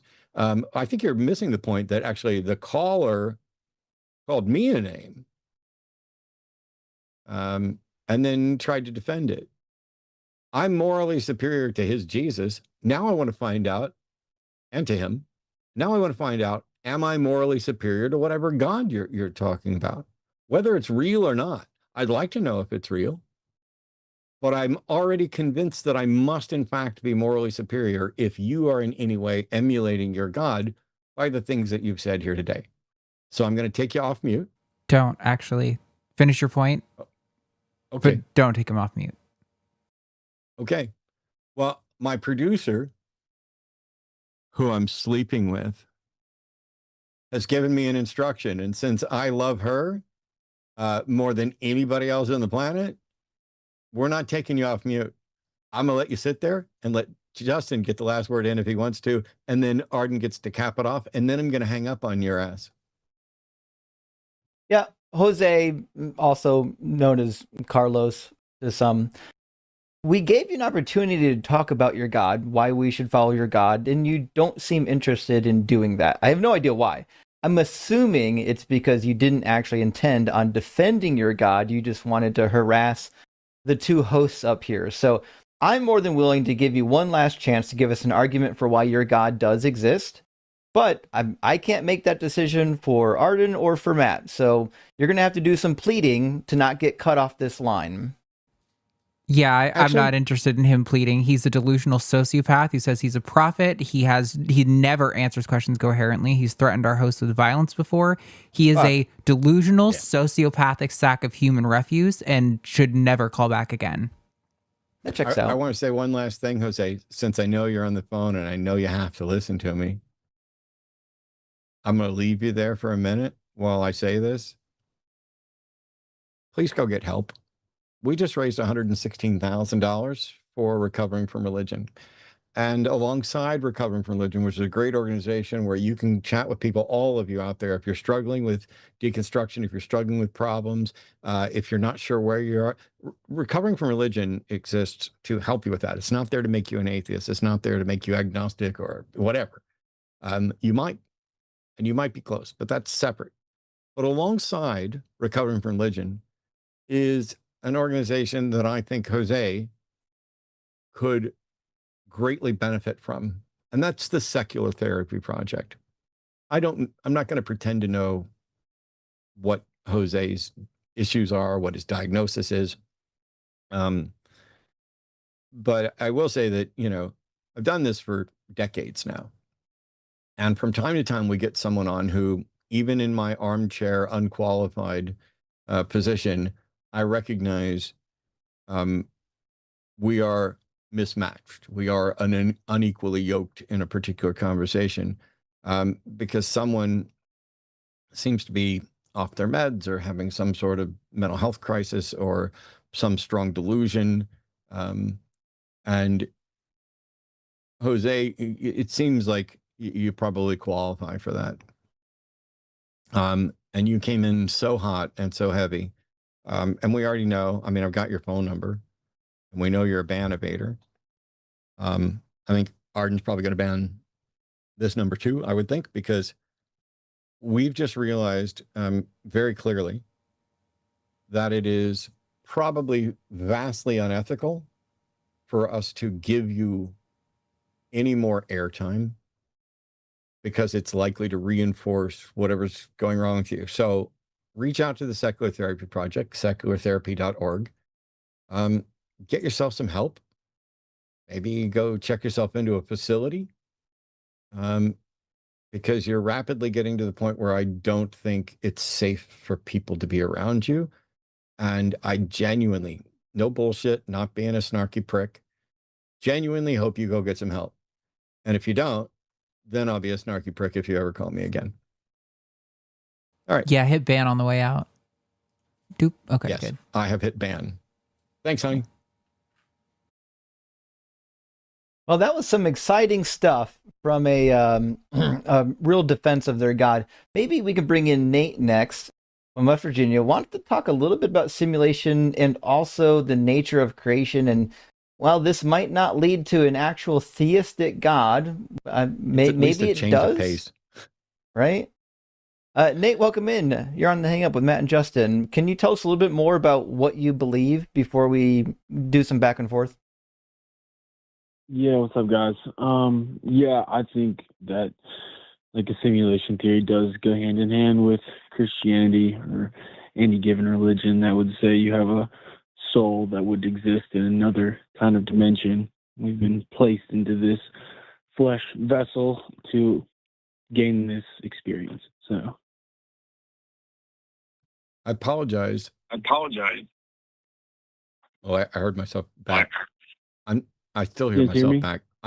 I have no idea what you mean.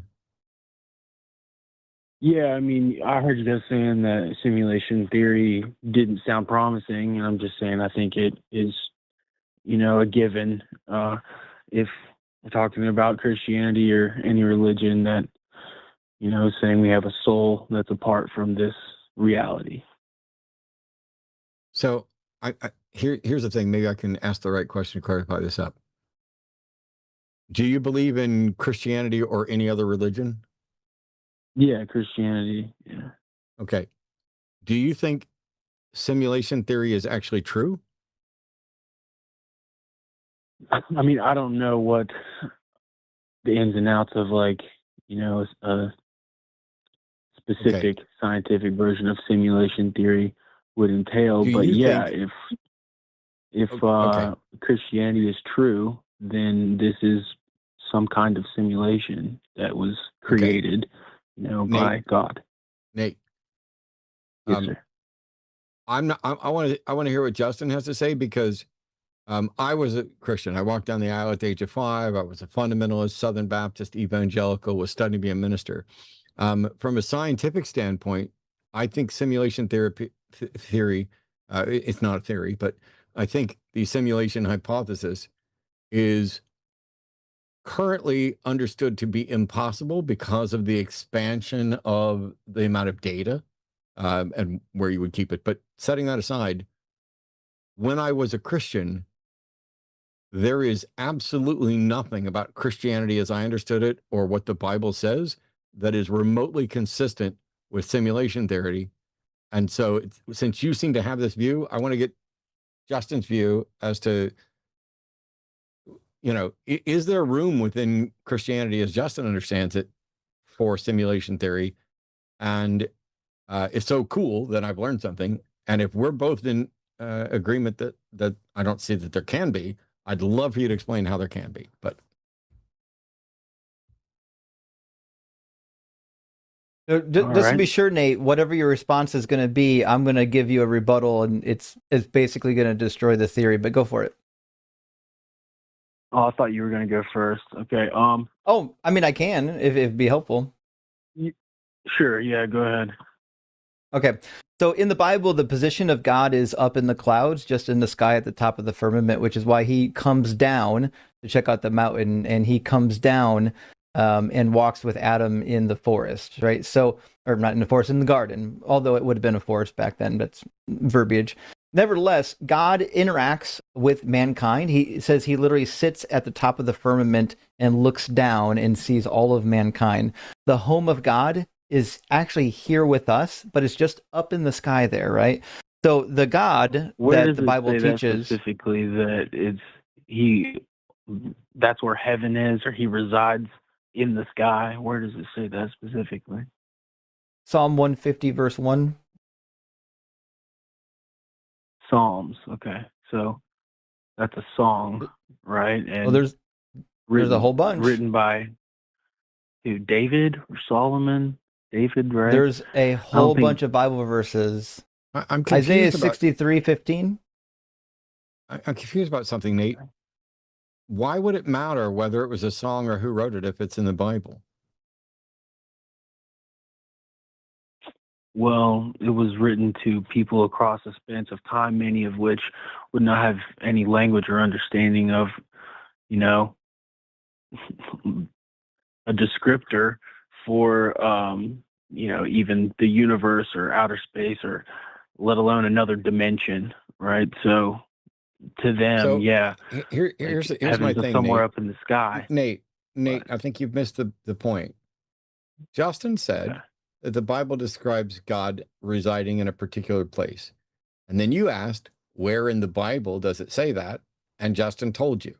And then you worked up some kind of ad hoc way to dismiss it by saying, oh, that's a psalm, that's a song, that was written by David, it was to people who couldn't have understood this or whatever else. So you're suggesting that what Justin is suggesting that the Bible says and means, which has been consistent with humanity's understanding of the Bible for, the entirety of the time that it's existed, you're saying that's wrong and you're right.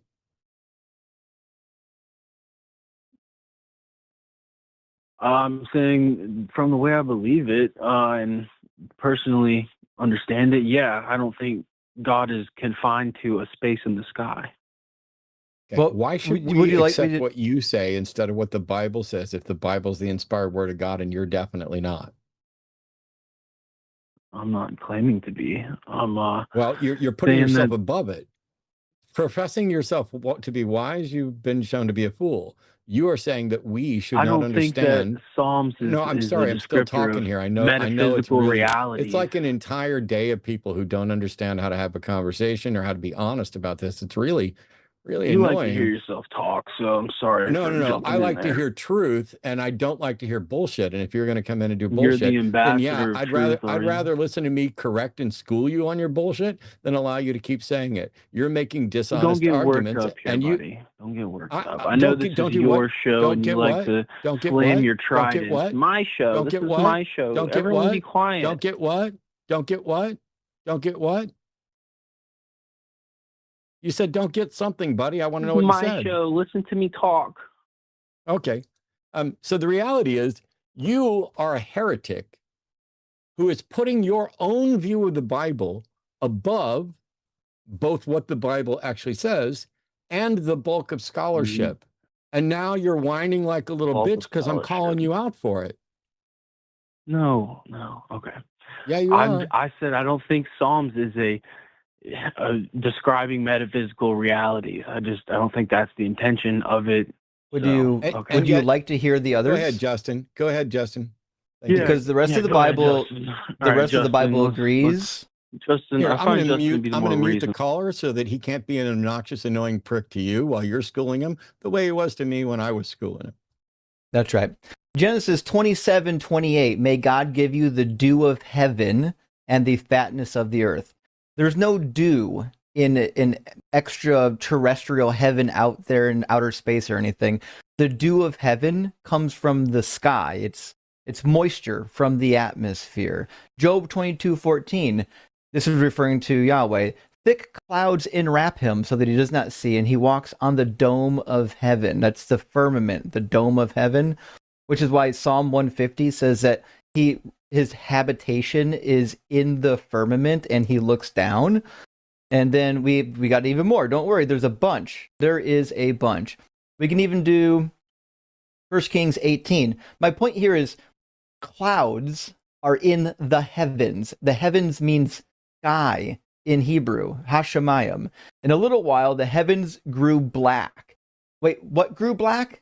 A faraway kingdom that's invisible out in outer space? No, the sky, the heavens, Hashemayim grew black. This is where God is consistently said to be living. In fact, Psalm 115, our God is in the heavens, in the skies. Ezekiel 10, he goes up to the top of the firmament and sees God. That's where God lives. Ezekiel chapter 1, he goes up to the firmament and sees God because that's where God lives. And I've got maybe 20 verses that I've written down that describe exactly where God is. Deuteronomy 33:26, there's no one like God, O Jeshurun, that's a nickname for the nation, or for Jerusalem, who rides through the clouds to your help, majestic through the clouds, because he's in the sky. That's where he is. Job 14:12, mortals lie down and do not rise again until the heavens are no more. They will not awake. The heavens can't be no more if that's the home of God, like the celestial kingdom far away. That's strictly referring to the heavens, the sky above you, which will eventually get renewed in the end times. Now, I could read more verses. I think you kind of get the point. I don't think this is very difficult. And so, like, Exodus 16:4, the Lord said to Moses, I'm going to rain bread from heaven for you. That came from the sky. The bread from heaven came from the sky like dew. It fell down. And each day the people will go out and gather enough for that day. And the Psalms even says that they ate the bread of the angels. This is the stuff that the angels eat. So my point here is this really clear, which is basically the sky in all of antiquity is where they believe that the gods live. They have no conception whatsoever of some weird plane of existence outside of this world. And that's all I have to say about that. What do you think, Nate? I'm going to bring Nate back in and unmute him. I just want to say that, Nate's decided to violate Proverbs 3, 5, and 6, where you're supposed to trust in the Lord with all your heart and to not lean on your own understanding. And Nate is definitely leaning on his own understanding. And I figure I'd warn him because I'm going to bet that Nate, like some of our previous callers, is probably homophobic. And in Proverbs 3, 5, and 6, if you do not, in all of your ways, acknowledge him, and he will make straight your path. And that's how I ended up not straight, because I didn't acknowledge him in all ways. So come on, Nate, teach us. Yeah, so in the original Hebrew, there were more than one word that they used to describe heaven. So, for example, Which word? In Genesis, when they say God created the heavens and the earth, it's a completely different verbiage with no connections to Which word? What's the our word? Father who art in heaven. What's the word? I don't know the word, but I could go on Blue Letter Bible. Wait. And find So it if are you'd you like. just using an LLM? Because I know the word. I'm not. I was using Blue Letter Bible a while ago. Yeah, you shouldn't. I just looked it up. I So shouldn't. the problem that you have is that Hashemayim is the word for the heavens. There's not another word in the Hebrew Bible for the heavens. It's Hashemayim. That means the heavens. You can get like a non-definitive without the definite article. It'd just be Shemayim, and it's a dual, which is, we don't have to worry about the grammar. Now, Oranos in Greek is what is used in the New Testament to refer to. Hold on. You're getting an education from somebody who actually studied this stuff and has an expertise rather than leaning on their own understanding. It'd probably be in your best interest to wait until he's done. In the Greek New Testament, you've got Oranos, which refers to the sky. In fact, when they translated the Hebrew Bible into Greek, that's what they used for the sky. So that's the comparison. That's what Oranos means. Okay. So, like I said before, this is a book written across time for people of many different levels of scientific understanding. So as our scientific understanding would, multiply across that time. You think that I just have to hold to the same basic understanding of words like firmament that were originally written and spoken to people who had no understanding of, Nate? physics or Hey, anything Nate? really. Yes, sir. Hey, Nate, does Yes, God, has God always had a perfect understanding of physics? Yeah, but the people he was he going to give everyone a complete history and lesson on He didn't need to. exactly? Yeah. He could just say, I don't live in your Yeah, world. the Bible's I live not far a away, science outside book of your in world. most Yeah. cases. Oh, the Bible's Bible's not a science book. in Yes, most cases. and you're not a good listener because instead of letting us get to the point that would have exposed how silly Neither you're are being, you. Neither are oh, you. no, You no, don't want to listen to anybody. I'm an exceptional You just want to listener bully because I can people. school you and hear what you're saying most of the time as well. The Just reality because you is, say that doesn't make it true. correct. It's not true just because I say it. It's true because I fucking demonstrated it and have for 20 years. Okay. I'm sorry, 22 Congratulations. years. So sit down, young man. We're going to teach you. Yes, The sir. reality is, the reality is, as Justin was pointing out, God is capable of saying something as simple as, I do not reside in your realm. I am beyond your world. I am beyond there's no reason for God to confuse anyone and make them think that he's in heaven. Just like there's no reason for God to confuse people and think he's okay with slavery. I mean, it would be very easy for God to have said, thou shalt not own a human being as property. And yet the Bible says the exact opposite and gives instructions for it. It'd be very easy for God to, not allow any number of false things to appear in the book. For example, Genesis, the order of events for creation, suggests that the earth existed before the sun, but we know from science that that's not true.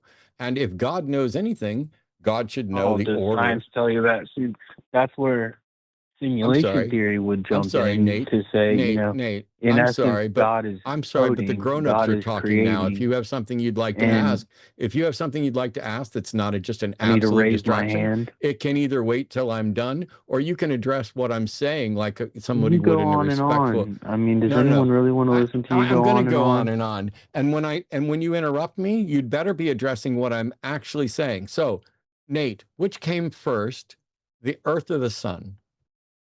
The Earth. You think the Earth came first, right? Yeah. Why does every scientific source disagree with your position? I mean, so if God's sitting there, on whatever platform he's using, his own divine nature platform that he's sitting there creating, everything doesn't have to fall out into the same No. Nate, laws of I'm sorry, physics but you're and nature that avoiding we the abide question. by. Nate, what I was the wasn't question I done. asked Hey, you? I wasn't done. Nate, Just so you know, I was I still don't give a talking. shit if So you if were you want to have done. the What was same the question respect I given to asked you, you? then maybe you What should, was the question? I'm apply that sorry, to you yourself. obnoxious little prick. What was the question I asked you? I was answering it. No, you weren't, sir. I Yeah, asked I you. was. No, you weren't. And everybody knows it. You're just embarrassing yourself, Nate. If the Earth existed prior to the sun, as you believe, why does every scientific source disagree with you? I was telling you, yeah. No, you weren't. During No, you God's weren't. You method were of talking creation, about he doesn't if have to God was. No, abide I'm by sorry. physics. I'm sorry, Nate, but we're not going to allow you to fucking lie. I hate liars. I hate you now, just a little bit, I because you're didn't lying. lie. I'm saying God doesn't You have to are abide lying. by You're physics. lying right now by pretending you were doing something that you weren't. So it's time for you to come back to school, young man. I hope you got your homework. Here we go. Are you ready? Oh, it doesn't matter if you're ready because I muted you and you're going to sit there and take it. Here we go. Science says that the sun existed before the earth. Period. This is not disputed. This is supported by massive amounts of evidence. You think that the earth existed before the sun because that's what the Bible says. You are actively denying the findings of science And once again, putting your own understanding, which in this case, you're just relying on your flawed understanding of whether or not that particular passage should or shouldn't be taken literal, but whether it should or not is irrelevant to what the truth is. The fact of the matter is, in the universe that you and I experience, whether it's real or a simulation, there is an order of events. And the order of events of when things happen in our timeline, whether it's a real timeline or a simulated timeline, is the purview of scientific inquiry. You don't get to appeal to a meta reality where time is not not real to God when he's creating. That's not relevant. It's also not demonstrable or true. Time, action requires time. Something has to go from one state to another. There has to be some potential that is actualized, and that requires time. Movement requires time. Actually, that's what took me from agnostic to full-on atheist, is thinking about time. Yeah. God can't live outside of time. If science is exploring the reality that you and I supposedly share, whether it's real or not, whether it's a simulation or not, doesn't matter. My question was, why do the findings of science on the order of events within the reality we experience disagree with you? What evidence are you pointing to show that science is wrong about what's happening in the reality we experience, whether it's a simulation or not? What is your evidence? Try again. Oh, okay. So that's why I'm bringing simulation theory into this, because there's no evidence. If God created Adam. Okay, I muted you again. So thank you for at least finally getting to there is no evidence. Bringing simulation theory up does not change anything. I'm just going to go ahead and I'm going to bend over backwards, Nate, even though you don't deserve it. Oh, Nate ran away. Nate ran away right when I was getting ready to bend over backwards. Here's what I was going to do, Nate. I was going to say, let's assume for a second that Justin and I agree with you and we live in a simulation. In this simulation, scientific inquiry, supported by evidence and reason, the most consistently reliable path we have to understanding this simulation, has the position that the sun existed prior to the earth. You have the opposite position. You are a science denialist, and that's fine as long as you come with some sort of evidence. But you need to put down the bong, and you need to stop reading the science fiction, and you need to stop digging in on things that you don't understand, because now you're just an embarrassment who thinks that the earth existed before the sun, but that somehow it doesn't matter because this is all likely to be a simulation anyway. I mean, this is bong rip theology at its best, and that's kind of what Justin predicted was going to happen. So I'm kind of disappointed that all you did was cry and then lie and pretend like, oh, like if you had just answered questions and made a case for something, I wouldn't have had to put you on hold once. But you can't. Sorry. Christians should have the virtue of patience. The Proverbs talk about patience quite a bit. Yeah. Oh, they're not reading it. I forgot. They're not reading the book. Does anyone really want to listen to you, Matt? You know, when you have all the subscribers, and what was his name again? Never heard of him. I mean, this is only like, let's see, I built one channel up to, I don't know, 400,000 or so. My other channel's got a couple 100,000. This one, I don't know, where are we? I don't care about subscribers. It's funny because Nate, I was never going to call you. I didn't even know who you were. You called me. You called Justin. You called the line. And you had a great opportunity to make a case for what you believed. I'm sorry that you couldn't do it. Not my problem.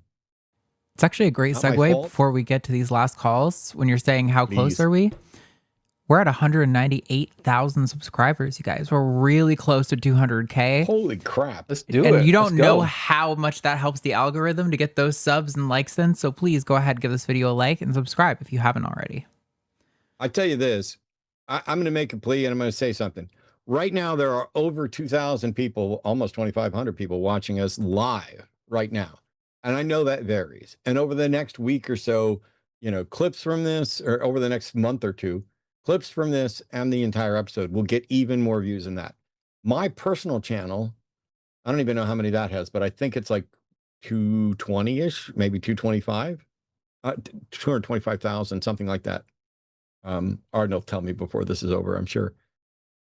There's no reason. I mean, I know I've been around longer, but I didn't monetize my channel. And that means that YouTube's basically been hiding my channel. I'm getting ready to do a lot more lives on my channel, and I'm hoping that the channel takes off. But as it stands right now, there is no good reason why I should have more subscribers to my channel than the line has to this channel. And so if you're not subscribed and you're watching this right now and you've watched other content and you've watched other clips and you found it beneficial at all, if you like the fact that we are supporting Recovering from Religion and Secular Therapy Project, that we're raising money for good causes, that we're having a variety of shows that aren't just people who look like me and Justin smacking folks around about the Bible or philosophy or whatever else. If you like the fact that we're doing shows like Skeptalk, where we get actual scientists in to talk about everything from cryptids to creation. If you like on Tuesday nights when we do Chewed Gum, where we talk about purity culture and the damage that religions have done to women and women's issues and equality and freedom on that front. If you like the political stuff that we engage with, both on the Hang Up, like tonight, although it's mostly religion tonight, or on the Calling It Now or Cus I Wanna. If you like the fact that we're supporting the trans community while preeminent biologists Richard Dawkins and Sam Harris and a bunch of other people are just engaging in transphobia and dumping on them, and that we're actually teaching people and answering questions, including from bigots about LGBTQ rights and everything else. If you like the fact that we're involved in trying to make the world a better place, it's a great opportunity. You don't have to, you can donate if you want to, but merely liking and subscribing helps boost the algorithm so that more people will see all this. I don't talk about it enough. I am bad at asking for money. I am bad at asking for support. I'm bad at all kinds of things, including maintaining patience when people are calling me names and lying and avoiding the issue. You think I don't know that?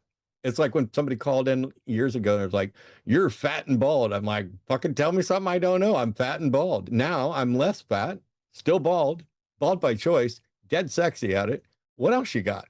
Because all I want is for somebody to give us a defense that changes our mind and should change our mind under rational, skeptical epistemology, where you can present a case that is a logical argument, that is valid in structure, and seems sound or is accepted as sound based on empirical evidence, and boom, I'll believe anything you're advocating that falls in line with that. And instead, what we get is wishy-washiness and woo and incomplete thoughts. And how many, we should have a checklist or a checkbox. Every time some caller says, "Oh, there's a multitude of ways, there's various ways, there's many ways," I only ask for one. Start with the one. Start with the best one. That's what we need to do. And so huge thank you to everybody who's watching. We're going to keep going. We're going to, oh, somebody said bald by choice, LOL. I started shaving because my hair was incredibly thin. And so if we were standing here, it would look like I had hair, but with the lights, it doesn't. I'm no longer bald by choice, but I still shave it so that I'm bald everywhere by choice. Not that there's much hair left up on top. That's not what I meant, but thanks for the correction. Still dead sexy. Suck it down. How many subscribers do I have, Arden? 225. 225,000. Awesome. Well, let's fix that because the line deserves more than I do. Hey, Justin, you ready? I keep giving Let's absolutely sermons. do it. Well, this is better than the Christian sermons. You're going to go to hell if you don't turn. None of us can hear Kaylin, right? No, correct. I can't hear Kaylin at all. Yeah, the line is open. I don't know why he's not I'm here. Oh, you're here. Oh. Awesome. Thank you, Kaylin. Yep. I appreciate it. Welcome to the show. It says here you've got a scientific claim of supernatural phenomenon. How's that work? That's right. Yep, I have a singular scientific claim of a supernatural phenomenon. Can I start with asking a question that might end up derailing the whole thing? Let's go. So science is limited to methodological naturalism and is prohibited from making any sort of claim about any supernatural source, correct? Sure. So how can we have a scientific claim of a supernatural phenomenon? Well, I'll lay it out, and then you can take it whatever direction you want to go. How's that sound? Okay. All right, sir. So here we go. So here's my singular scientific claim of the supernatural phenomenon is that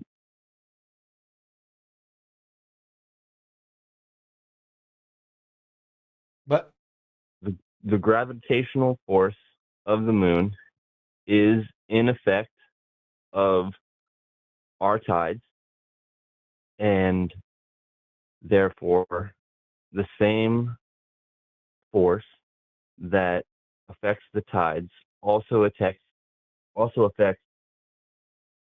the tides within our bodies, in the sense that, so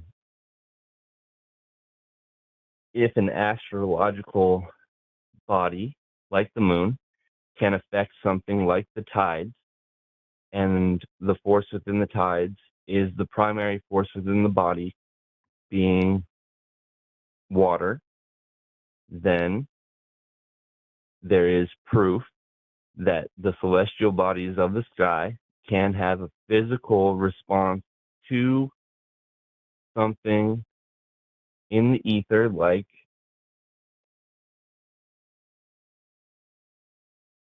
human. And so that's kind of my thing. I maybe it's not laid out perfectly, but the idea is that there is a. Go ahead, Kalen. How do you tell the difference between something that is natural and something that is supernatural? Well, so I guess there is a sense of supernatural is not in the natural, but that's the whole point. Kalen, I don't need you to tell me the definitional difference between natural and supernatural limitations. I'm asking, if somebody states that X is the cause and X is supernatural, how do you tell whether or not X is in fact supernatural?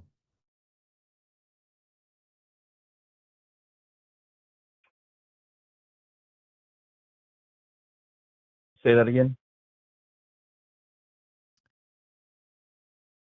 Nothing you described is supernatural, and yet you're claiming it's supernatural.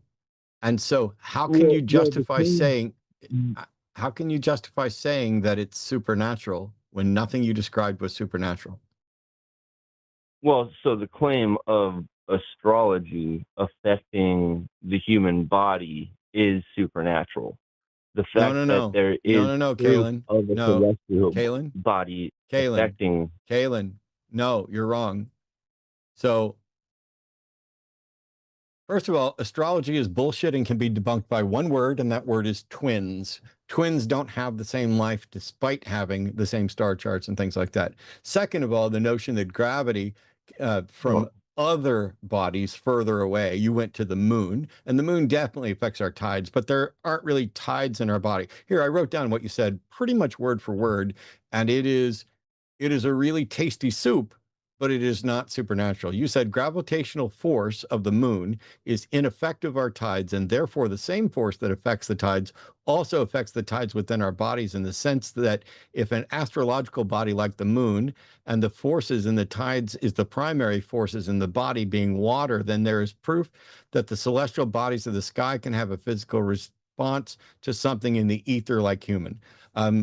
Not only is there all kinds of obviously bullshit buzzwords like ether in there, but it's also completely logically flawed. The fact that the gravitational force of the moon is strong enough at the particular distance to in fact impact large bodies of water does not mean that a star 2 light years away can have any detectable or identifiable impact on anything. And astrology doesn't claim that the forces are necessarily supernatural. As a matter of fact, a lot of people involved in astrology would argue that they're specifically avoiding any supernatural claim, and that it is merely the positioning these that create a complex web of gravitational forces and perhaps other forces that science hasn't discovered but are still altogether natural that are doing this. And yet there's nothing about astrology that is demonstrably true. It is obviously false. And what you're describing isn't astrology,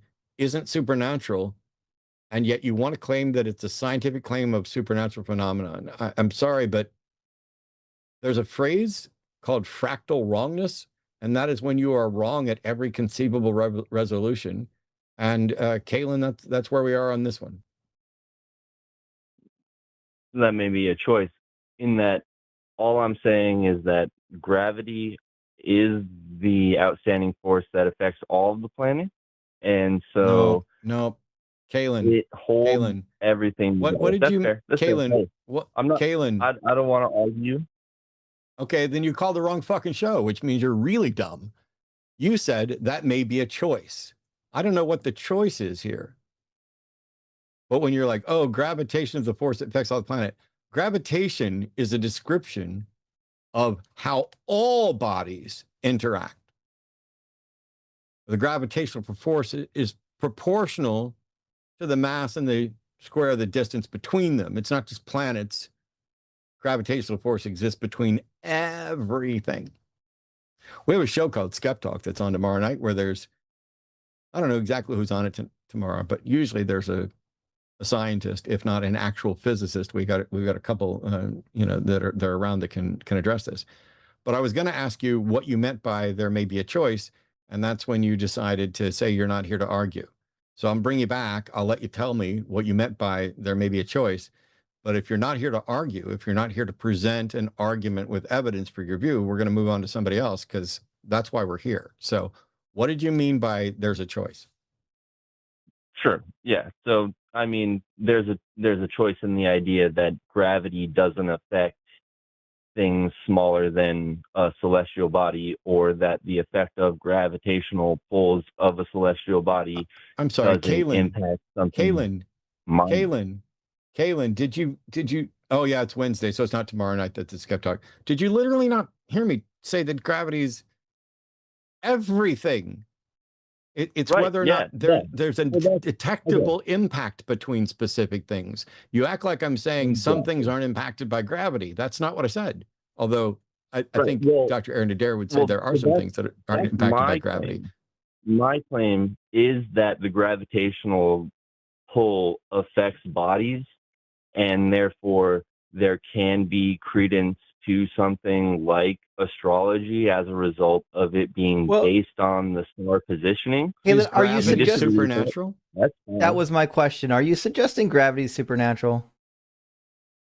I'm not suggesting that gravity is supernatural. What I'm suggesting is that there are. So here's the whole thing: is that like no. You're not giving us the whole thing. What is it that you're talking about that you say is supernatural? That's all we need to know right now.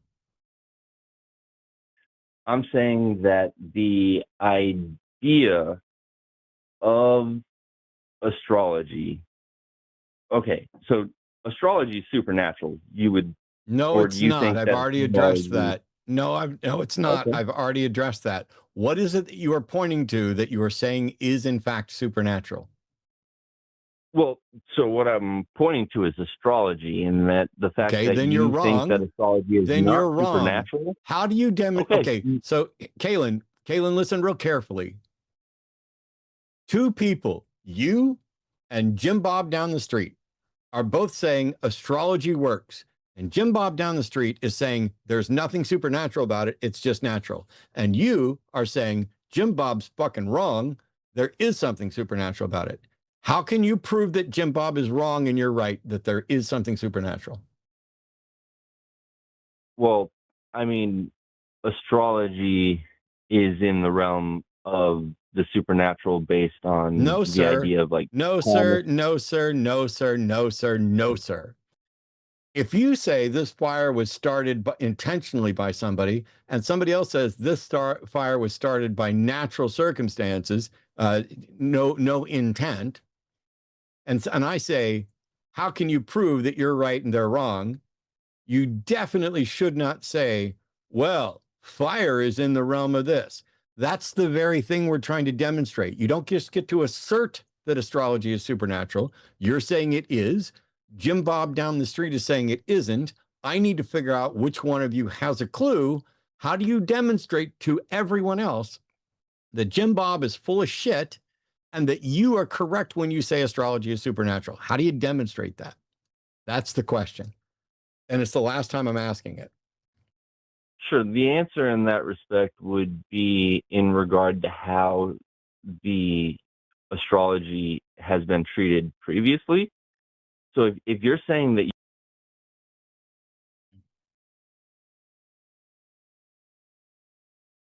I've muted him, Justin. I'm turning the entire board over to you. Feel free to unmute him. I'm so tired of people, and I don't think Kalen's trying to do this. I think we live in a world now where so many people have no fundamental clue how to demonstrate the truth of a proposition.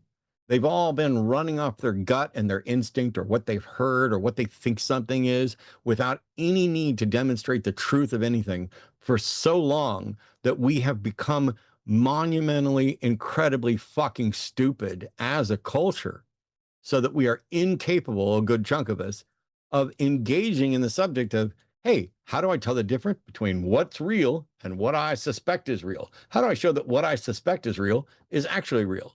How can it be that I can do a show for decades and literally ask the same questions over and over and over and over and over and over and over and show them, give them examples, show us, teach us, show us how you know that your position is correct, and they still don't fucking get it? I am, help me. Caitlin, I'm going to unmute you, but I want you to be concise if you can help it. So I think it's easier to have a back and forth if I'm concise and you're concise. That way we can actually get some progress in the conversation. So what Matt and I are trying to find out is, what methodology would you utilize, right? Other than people in history said a thing. What methodology could you possibly utilize to determine if the gravity or astrology is supernatural versus natural? Sure. So, I mean, in respect, the problem is that supernatural, by definition, is not fundamentally occurrence within nature. And my whole agenda in this point is to show that there is at least a congruence of something that is not necessarily 100% provably scientific that does touch science. Halen, what do you think my question was? Your question was to see how supernatural equivocates to the natural. No, that's not my question at all. This is the problem. You're not listening, right? My question is, what method can you utilize to determine if the gravitational forces or whatever you think is supernatural actually is supernatural? What process can you engage in to determine this? So I don't think that gravity is supernatural. I don't have a process to say that gravity is supernatural. What I'm saying is that there is a school of thought that believes that the celestial bodies of the sky have effect on individuals, and that is proven by the idea that the moon has effects on the tides, and the same gravitational force that allows the moon to have effects on the tides Right, but is the same thing Caitlin, that attaches I'm all trying the to universe. I'm trying to lead you to the water. I just need you to drink, okay? I promise Oh, I'm I not going to feel hold you. you under. So I'm not understand. asking you what you believe. I think we know what you believe. What I'm trying to figure out is how do you determine that it's supernatural versus natural? Because as far as I can tell, gravity, space-time, fabric, it's all part of nature. Like it's all part of what we would Sure. consider natural. So 100%. where do we But get the supernatural part from? That was my point, is that I have a singular scientific proof of evidence of a supernatural claim. I'm saying that Scientific? gravity and the fact that a celestial body does indeed have effect on Kaylin, a physical body. My man, I got just pause for a second, Kaylin. Okay, listen, I want to give you an opportunity to justify this belief, which is why I'm asking you the question for what is going to be the last time. I'm not asking you what you believe. Like, we know what you believe, you told us. What we need to know is how did you come to the conclusion that it's supernatural rather than natural? And I promise you, I want you to answer this question, but if you can't answer this question, we just got to move on. Sure. So, I mean, would you say that anything based on astrology is natural or supernatural? Because if you can say that astrology is based on the natural, then that makes my whole claim mute. But anyway, I would say it's based on natural phenomenon, but it's also false. It doesn't work. So what did you do to determine that it's not nature, that it's actually supernatural? I haven't done anything to make it supernatural, because unfortunately, so you just believe it on vibes. Well, my view of the world, I consider myself pagan. If I were to explain my views, they'd be more pantheist. So the idea that the world is alive is not. We don't need more explanation of your worldview. Go ahead. We don't need more of that. Matt, what do you got? Sure, but the point of it. I'd like to ask Nate. I'd like to ask a question because I think I understand. You're saying that you're not claiming that gravity is supernatural, but the fact that the gravity of the moon can impact tides at a distance means that whatever, not gravity, but whatever the mechanism is that the moon has that is part of astrology can also impact the course of our lives. There's somehow credence to that idea in a larger scope. Jesus, if you were to go beyond. Never mind. I no longer give the slightest fuck. I just jumped through a hoop to see if I could at least get you to acknowledge that. The fact is, everything I just said. That is an acknowledgement. Don't talk. Yes. Don't talk. You're done. I'm saying yes. Don't talk. He's muted now. He's not going to be talking. Cool. Now nobody can hear you. Here's the thing. I went through and I dug through here and I was bending over backwards further than I do when I have to blow myself, which isn't actually a backwards bend. But I was bending over backwards to try to find any way to make the bullshit you were fucking uttering make sense.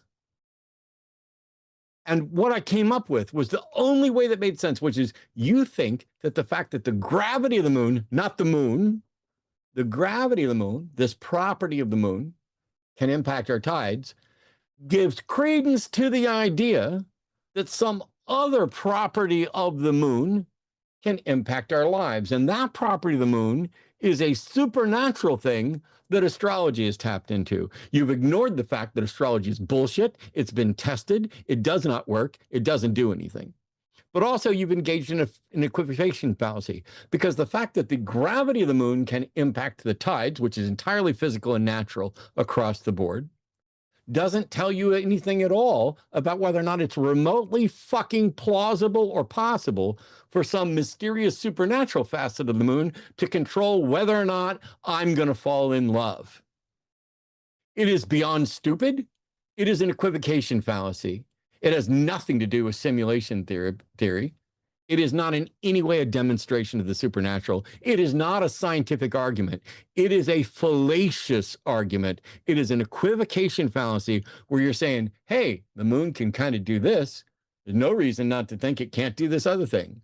Well, that might be because there's no reason to think means this is unfalsifiable. It is up to you to demonstrate that it's possible for the moon or for any other supposed astrologically impactful body to do anything.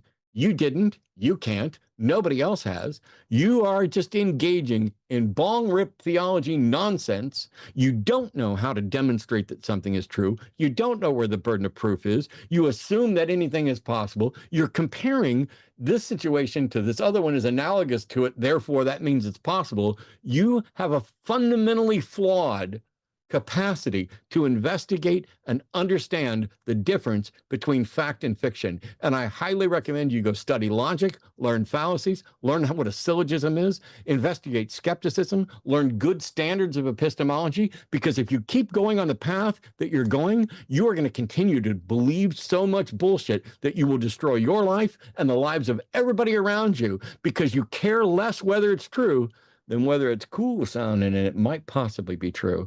It's an embarrassment of riches over in Cluelessville right now. And he's the treasurer. Jesus Christ. Do we want to give him a word, or should we move on? I will give him the last word, and I will not say another thing to Kalen, no matter how much he might be irritated at me. Basically, I basically called him stupid, but not with that word specifically, but okay. All right, Kalen, you got the last word. I really appreciate what you guys do for people who are deeply engaged with religious philosophies and they can't escape. I understand that my point here today was not received, but the whole idea is open discussion, and I appreciate the opportunity. Well, we appreciate calling in, but if you come up with an answer to the question, you call back and give us that answer. I'd be interested in hearing the answer when you find it, okay? Sure, fair enough. So I don't have another question, but I do have another idea of thought if you would engage. Well, and that unfortunately, we're about out of time. We've got a half hour left in the show, and we haven't read the super chats yet, so I don't know if we have time to do anything further.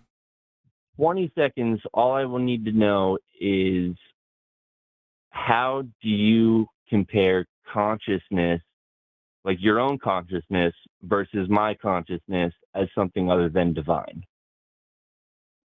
Well, I told him and he didn't respect the boundaries, so now he's gone. I don't know what else I can do. I'm so confused. I told him we don't have time. I'm gonna address it.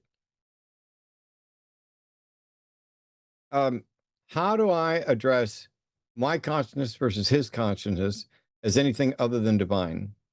I see no reason. You're basically asking me to prove that consciousness isn't divine. And what you've done, in your typical fashion of not understanding the basics of epistemology and proof, is shifted the burden of proof. You expect us to show that consciousness is divine. If you think consciousness is divine, it is incumbent upon you to show that it is. I am not convinced that anything is divine. I think divine, like spirituality and countless other words, is virtually meaningless because they can be used in so many different ways, and they carry a butt ton of baggage, and they are woo terms. And oh God, I came up with a label for this the other day of, I don't know, but so in your thing, you're like, oh, how is it you guys can look at consciousness and not see it as divine? Because there isn't sufficient evidence or justification to consider consciousness or anything else to actually be divine. Don't get me wrong, I understand the concept, the concept that is prevalent in religious traditions, that the divine is that ineffable, greater than us being that serves as either a grounding for morality or the universe or whatever else, that is deserving of reverence and worship, that is the thing to aspire to. There's countless different ways. I mean, I don't have a dictionary, I technically do, but I don't have a dictionary open in front of me to divine. But something like that would be close. I have reverence for concepts like truth and freedom. I have reverence for concepts that tie directly to us, things like humanity, dignity, freedom is in there. I have reverence for things people do that make the world a better place. I have reverence for art, for music.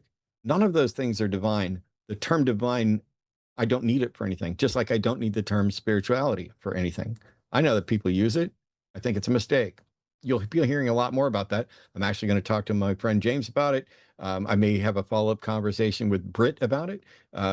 We had independent kind of back and forth, but we may actually sit down and talk at some point, despite the fact that some of my friends were awful, monumental pieces, not friends, fans, awful, monumental pieces of shit. I started that 4-hour review of her thing by saying, hey, Brit's fans have been shitty, but I'm not going to judge her based on that. And I would ask all of my fans to not be similarly shitty. And what did you guys do? You sat there and you were shitty for the bulk of that 4 hours. Don't worry. I was planning on calling you out some point. This is the time. I was just going to do it in another video. Every single individual that was out there treating her like shit, and not just like, oh, I disagree with what she said about this, or I think that this, every single one of you that were doing that, unfucking follow. I don't care if my 225,000 subscribers drops to 5, as long as they're fucking 5 decent people. You didn't represent anybody good. You didn't represent secularism good. You didn't represent skepticism good. You didn't represent humanism good. When I dish it out, it's because people have been actively dishonest. It's because people have refused to engage. Brett at least tried. We still disagree. Who knows where we're going to end up in further conversations? But you fuckers made me look bad. So fuck every one of you that did that. That said, when I think about consciousness or conscience and consciousness, neither one of them are things that I would view as divine. So the burden of proof is on the people who are saying it's divine. It's just as if you said, oh, I think consciousness is supernatural. Okay, where's the justification for that? I don't see a justification for saying it's supernatural or divine or anything else. And a lot of it seems to come from, we don't have a great understanding. We have a little bit of an understanding of consciousness. I tend to accept the model that suggests that consciousness, or the mind, is what the brain does. You have a physical brain and there's electrochemical energy going through there. There's a lot of different brain states. There's nothing, I think, that you can feel or experience or see or think that isn't merely a brain state. All of those things you can imagine, they're all just possible brain states. I don't see any reason to call that divine. It's physics, it's chemistry. I don't see any reason to call it spiritual. It is psychology. It is emotional. And the mere fact that it's not sufficiently well understood, when you take that and decide that you do understand it and you're going to go off in a particular direction and say, oh, this is supernatural, or this is guided by the stars, or whatever else, what you're doing is you're taking your ignorance on a subject, and instead of using that as an opportunity to go out and try to find the right answer, you're just accepting an answer. Because being wrong feels exactly like being right until you know you're wrong. Anyway, that's what I think about consciousness. I'm intrigued by the amount of people that haven't read like the split brain studies by Roger Sperry or any of the others, where people literally end up with dueling consciousnesses. Certainly, you wouldn't be able to split a conscious if it was some sort of metaphysical, spiritual entity. Yeah, V.S. Ramachandran gave a talk about that at, it was some brain conference, and he talked about, by the way, V.S. Ramachandran is one of the key people, if not the key person, who developed therapies based on mirror neurons. And real quick, just because I find it really fucking cool. If somebody takes a hammer and smashes it into their hand, wow, let me back up. If somebody takes a hammer and smashes it into their hand and you see it, the neurons that fire in their brain, that are what they perceive as pain, fire in your brain too, but there's a feedback loop that also fires in your brain. So you are mirroring those neurons, but the reason you don't feel pain is because there's a block. So all of those same neurons fire, or that neuronic model fires, and another one fires that says, hey, that's not you. That's why you wince when you watch somebody get kicked in the nuts or hit over the head with a board or whatever. This is the core of empathy, the intentional stance of the brain to say, "Oh, what if that were me? Ooh, I wince. Well, what they realized is there were people who lost their limbs, for example, and they were suffering from what's called phantom limb syndrome, where an arm that was not there anymore was experiencing pain or incredibly cramped up and causing them pain. Something that did not exist was being perceived by their brain and was making their life hell. And what they did was they would put the person down. They don't have two arms, but they would put a fake arm where their arm would have been if it still existed, and put a mirror up so that what in the testing they would use a fake arm, but for the people who were suffering, they would put a mirror so that you'd see your both of your arms, and whatever would happen to this one, you could use mirror on over here to release your hands. Go look up the study. I'm going to get parts of it wrong. Somebody's going to correct me. It's not worth it. It's really cool. This is potentially the cornerstone of empathy. It has lots to do with consciousness. Same guy that talks about the split brain patients that Justin was referring to, where you end up with two different personalities in the same brain, one of which is a Christian, one of which is an atheist. There's so much wonderful stuff out there to explore and that we are learning, and we wouldn't know any of it if we'd have just continued to give up and think the world was fucking magic that we couldn't understand. This is the harm that religion does, and this is the freedom that skepticism and sound epistemology provide. It allows you to stop pretending that you know something, and by demanding you show what you know, moves us closer to a more accurate model of reality. We have one caller left. Another sermon. Well, Matt is racist against Canadians, somebody said in chat. Sorry, Canadians aren't a race. that's There's one guy who says that all the time. I don't know why it's a thing. I can't tell if they're memeing or if it's that person, but it's so funny. That's the thing. I haven't figured out if they're playing along with the joke, because we'll joke and we'll say, oh, somebody donated X number of alleged dollars from Canada, and whatever mockery. When anybody who knows me knows how much I actually love Canada and going to Canada. But so I don't know if he's, one of these days, frontman, you have to tell me if you're just memeing, or if I have actually upset you, in which case I will pretend to apologize and mock you. All right. I am ready if you're ready. Yeah, let's do it. Is it Aaliyah or Aliyah? Alia. Alia. But you will not be the first person to get it wrong. Funny story is actually a misspelling of a name, but I liked the misspelling, so I went with it. But I always tell people you just think of it as Alia because all in the English language, and then you just go from there. Yeah, it sounds like you're mad and you're like, Alia in there, settle the fuck down, Oh, no, actually. It's a complicated story, but yeah. I just thought the name was really pretty. The person who I knew with the name was just someone I looked up to a bit, and yeah, that's awesome. That's all what do you got for us? How can we help or not? What? Pardon? No, I said, go ahead. Tell us what you've got for us. How can we help or not? Oh, yeah. So, I think I know Justin mentioned that I might not be a theist, and I would say you are probably correct. I said pagan. I had so I called in as an agnostic pagan, but I believe I'm going to pronounce his name wrong. Dragon said I had to pick one, so I went with pagan because I feel that's more accurate.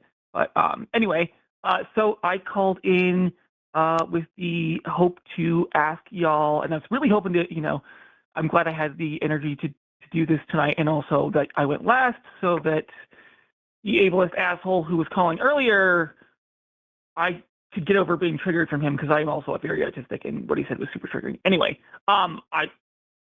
was going to ask y'all what y'all think the most immoral Bible story that's kind of taught to children, or like the worst one you can think of is. I'll share mine. So the one I know of that I just kind of like having done some reflection, done some healing from, because I am ex fundamental independent fundamental Baptist, and they're also evangelical. The flood. I am horrified that we teach the flood to children, because I'm just like, the flood is genocide for kids. That's what it is. It's genocide for kids. True. That I learned it when I was a kid. I would say it's genocide for everyone, but okay.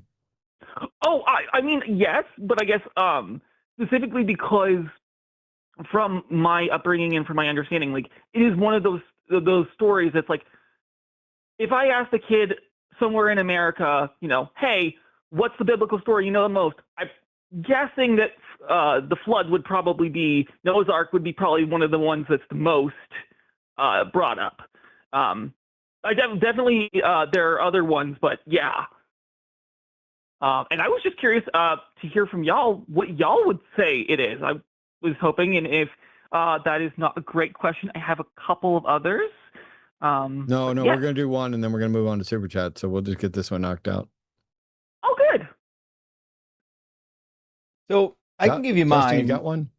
Yeah, I've got two. And I was going to say, I was hoping to hear from you, Justin, because I know you're the scholar. So I'm like, you probably got something juicy. Be careful with the scholar word. I've got an undergraduate and a master's degree in biblical studies, but in academia, we reserve scholar title typically for PhD. So we got to be careful with that one. I did not realize. I was using it, I guess, colloquially as like you are a student. Right. Yeah, it's different. If you're not in the academic world, no one cares. But if you are in the academic world, it actually does make a difference. Never mind. The two verses I'll give you: Hosea 13 and Numbers 31. And in Hosea, God is so mad at the northern Israelites that he says this about him. He says, "I will destroy you, O Israel. Who can help you? Where now is your king that he may save you? Where in all of your cities are your rulers?" So he's setting them up, saying, "Hey, it's going to be bad." Right? And then he says, "I will become like a lion to them, like a leopard. I will lurk beside the way. I will fall upon them like a bear robbed of her cubs, and I will tear open the covering of their heart, and I will devour them like a lion, as a wild animal would mangle them." And then he ends the chapter by giving an example of how he's going to do it. "Samaria shall bear her guilt, because she has rebelled against her God. They shall fall by the sword, their little ones dashed to pieces, and their pregnant women ripped open." Pretty horrific. Yep. Picture God causing a pregnant mother to be ripped open while she's still alive.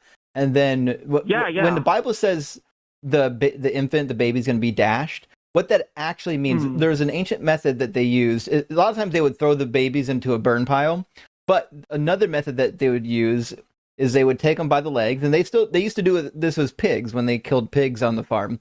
They take them by the legs and lift them over the head and literally smash their heads on a rock. That's what it means.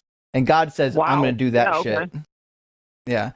The other one is in Numbers 31, where he literally tells Moses to go and annihilate all of the Midianites, and they allow some of the women and children to live. And this upsets God and Moses as well. And so they're instructed to keep the little virgin girls. And God says, distribute these little it literally says hataf in Hebrew, which means the children, right? So it literally says, and God says so, if you read the whole chapter, give these little virgin children to the warriors and some to the others, which means we know what's happening here. In Judges 19, and the exact same scene played out, and it was to get war brides. That's what this is about. I was going to say, I've heard Forrest mention this a number of times on the stream. Basically, this is God's going, go ahead, have sex slaves, and pedophilia is cool, but only the virgin girls. Yeah, children. One thing I've always asked is, how did they figure out who had or hadn't had sex with a man?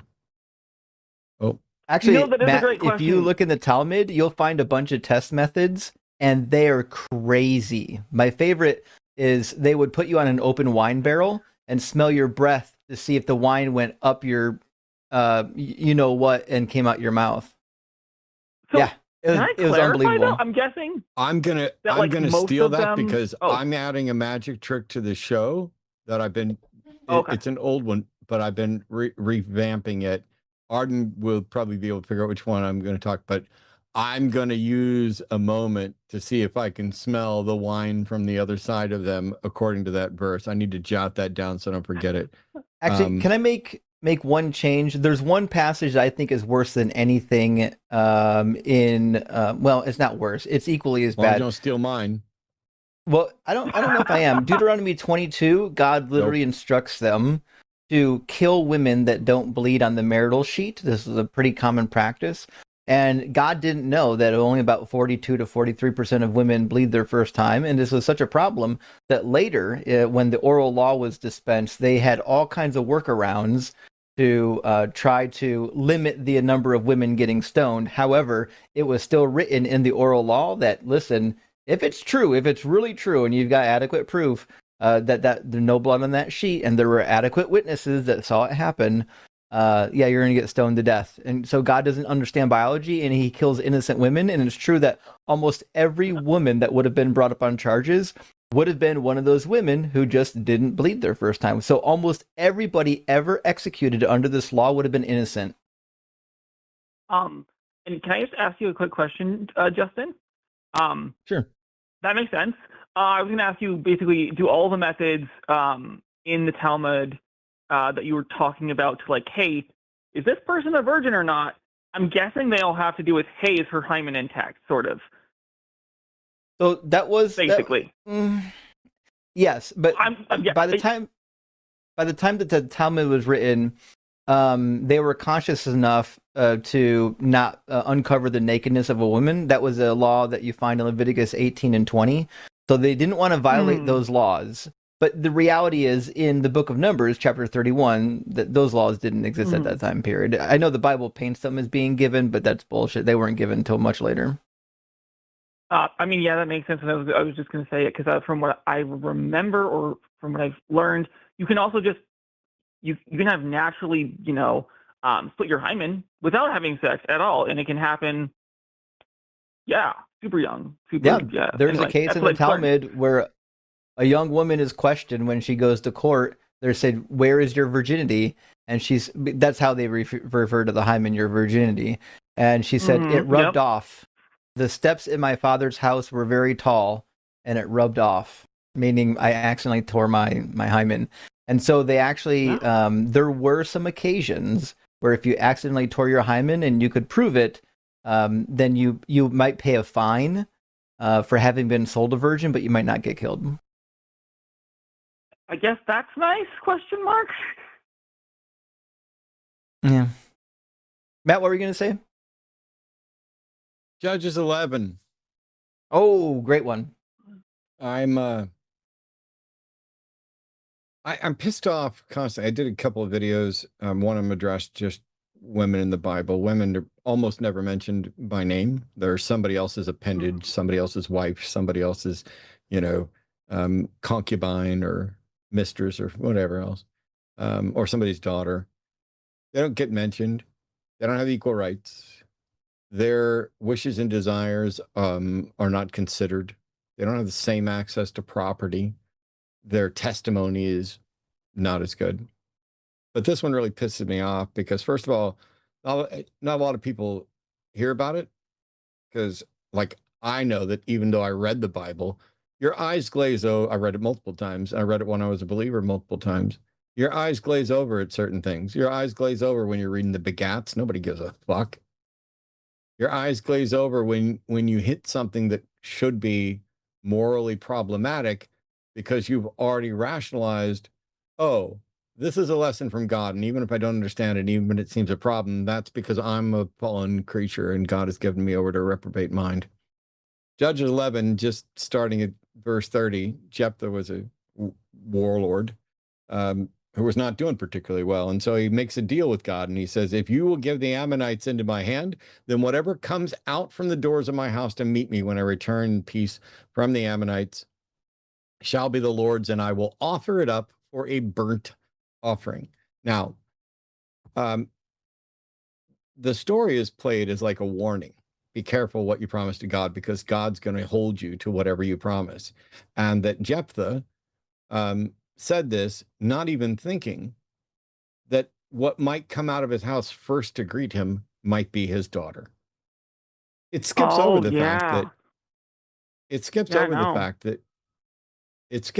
fact that God presumably would have known exactly what was going to come out of his house, and made the deal and honored the deal and provided the Ammonites into Jephthah's hand.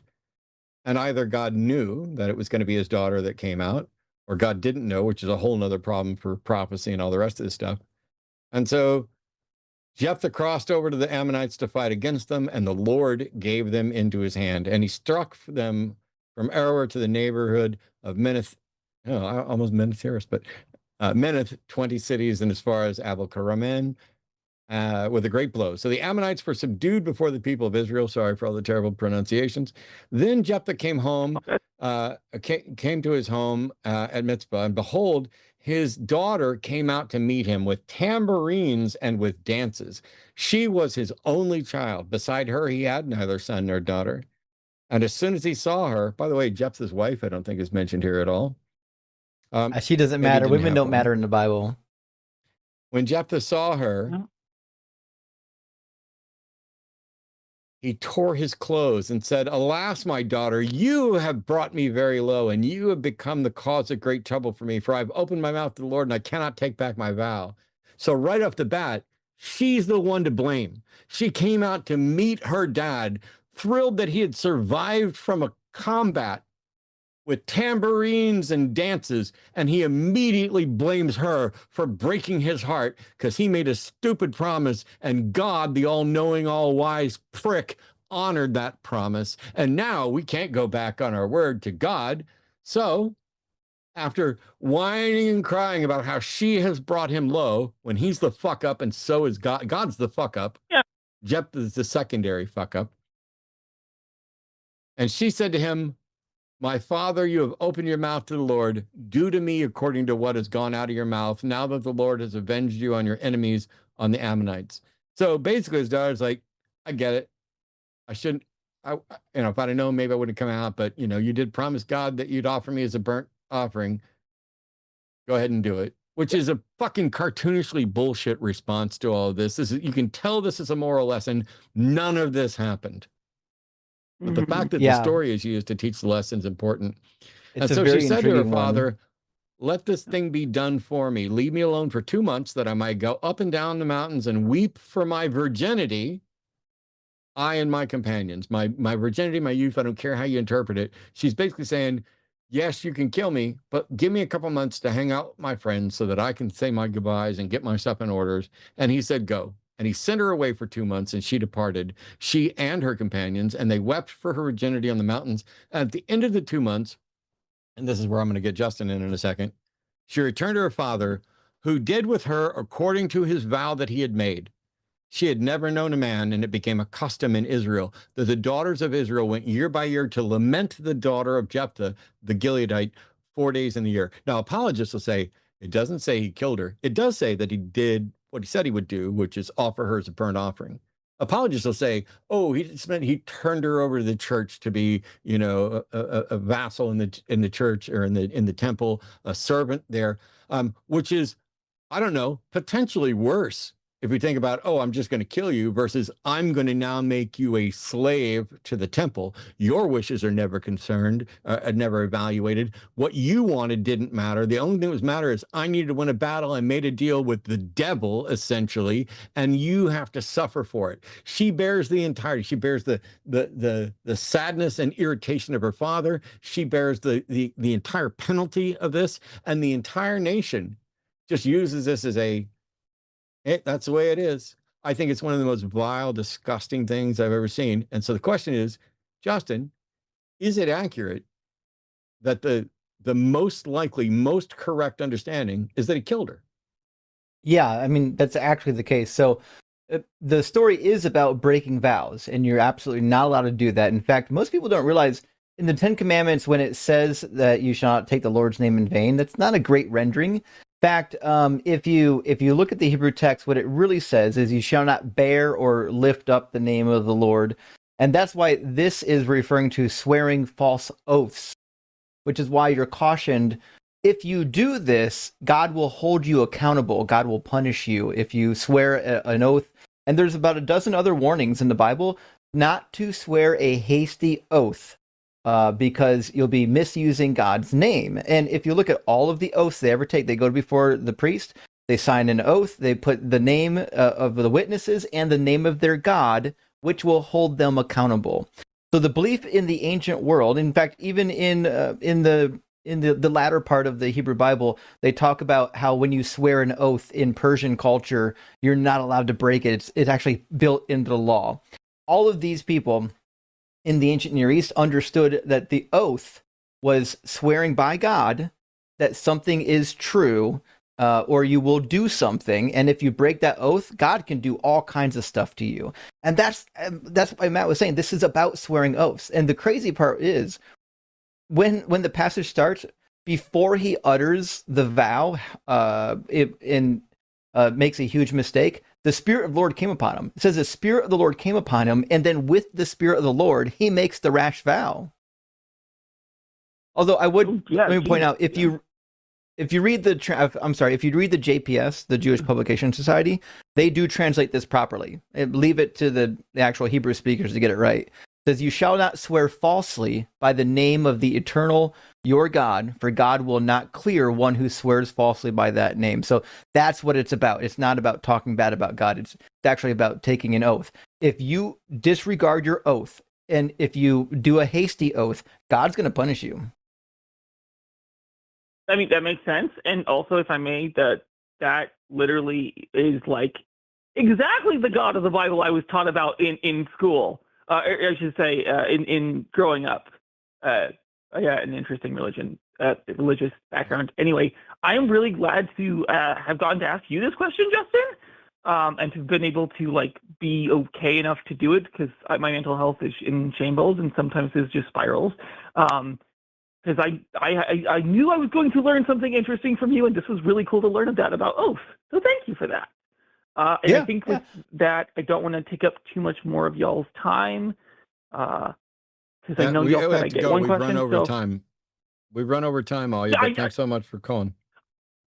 Yeah, no, thank y'all. So I'm gonna go ahead and hang up. Take care. Bye bye. Thanks. Good to hear from you. And thanks everybody who called in as well. We've got I don't know. Do we have any announcements I have to get to, Arden, before we just dig in on super chats, or are we good? I mean, I guess we're gonna having an episode of Evangelicals this Saturday that Justin will be on, and so we should be starting to get to the point where that's gonna be more regular. So make sure you go hit your notification bell for all those events that are up. Other than that, nah. Okay, I'm ready for super chats. I just let's have it. Funny, just had a funny for me, but for some reason, there we go. My Zoom had gotten the wrong thing pinned. $10 from Dr. Mitch. Nice move, Arden. I want a don't even remember what I did. An emoji thing there that isn't just the praise hands. I want one for like 6-7, because that date is coming up really soon. I think that's going to be a really fun day, even though some of my friends think it's going to be insufferable. We've got 10 from Aliyah True Silver, which might be the person just called in. Angela Davis, Joan of Arc, Albert Einstein, Galileo, Marie Curie, Leonardo da Vinci, and so many other people in history are more epic than Jesus. We also have proof of their existence, indeed. Actually, very good proof. Their science still lives on. Well, some of them weren't always science, but their legend lives on in actual written text from the time period. That reminded me of Soul Calibur. So Soul Calibur fans out there will, anyway. $13.99. An absolutely real, honest to goodness, brilliant, better than American money from Canada. From Sarah Standring. Any chance Matt and Justin could say hi to Georgia? She's your biggest fans of. Oh my gosh. Okay. Hi, Georgia. Thank you for being our biggest fans. And I'm sorry that I say words like fuck so often and your parents are just like okay with it. You can be better than I can. Georgia, you're amazing. Thank you for your support. $10 from Stomp. Two quick questions for Justin. Are Christians allowed to eat pork and shrimp because Jesus died for their sins? Kind of. So the pork and shrimp is dealt with in, if you go to chapter 9 and 10 of Acts, you'll find that God gives Peter a dream. He lowers down a sheet full of unclean food and says, take it and eat. And then Peter's like, no, surely I would never in my life have eaten anything unclean. And God says, don't declare something unclean that I've now declared clean.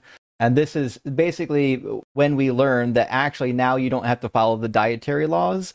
Mark makes a really interesting admission as well in chapter 7.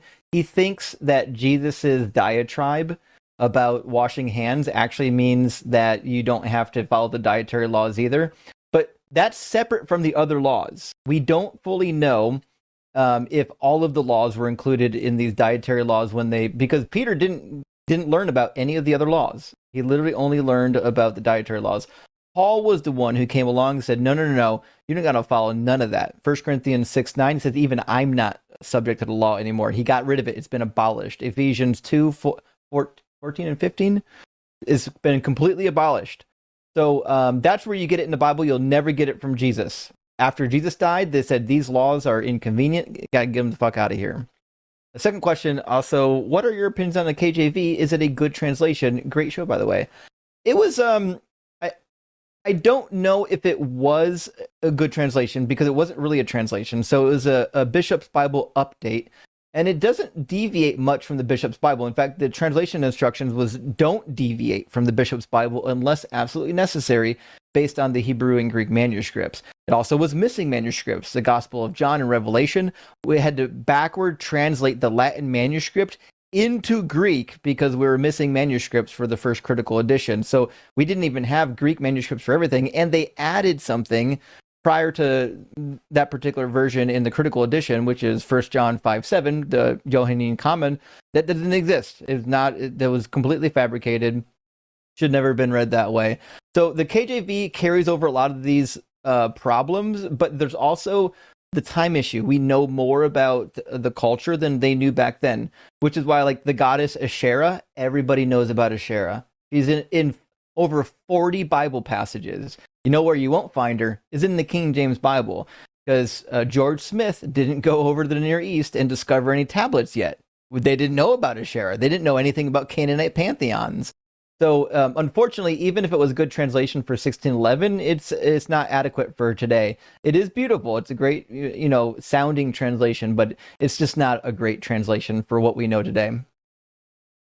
I had a question because, we atheists and those of us who were formerly religious get taught so many things that are not true. So I was taught that one of the problems with the AV 1611 is that it was specifically manipulated because he wanted to get a divorce and Catholic Church wasn't going to let him get a divorce, and so it was to try and manipulate COV. But if that's true, then why is it even in the King James Bible that Jesus still prohibits divorce in Matthew 5 except for infidelity? So is that story just bullshit? Yeah, it's not great.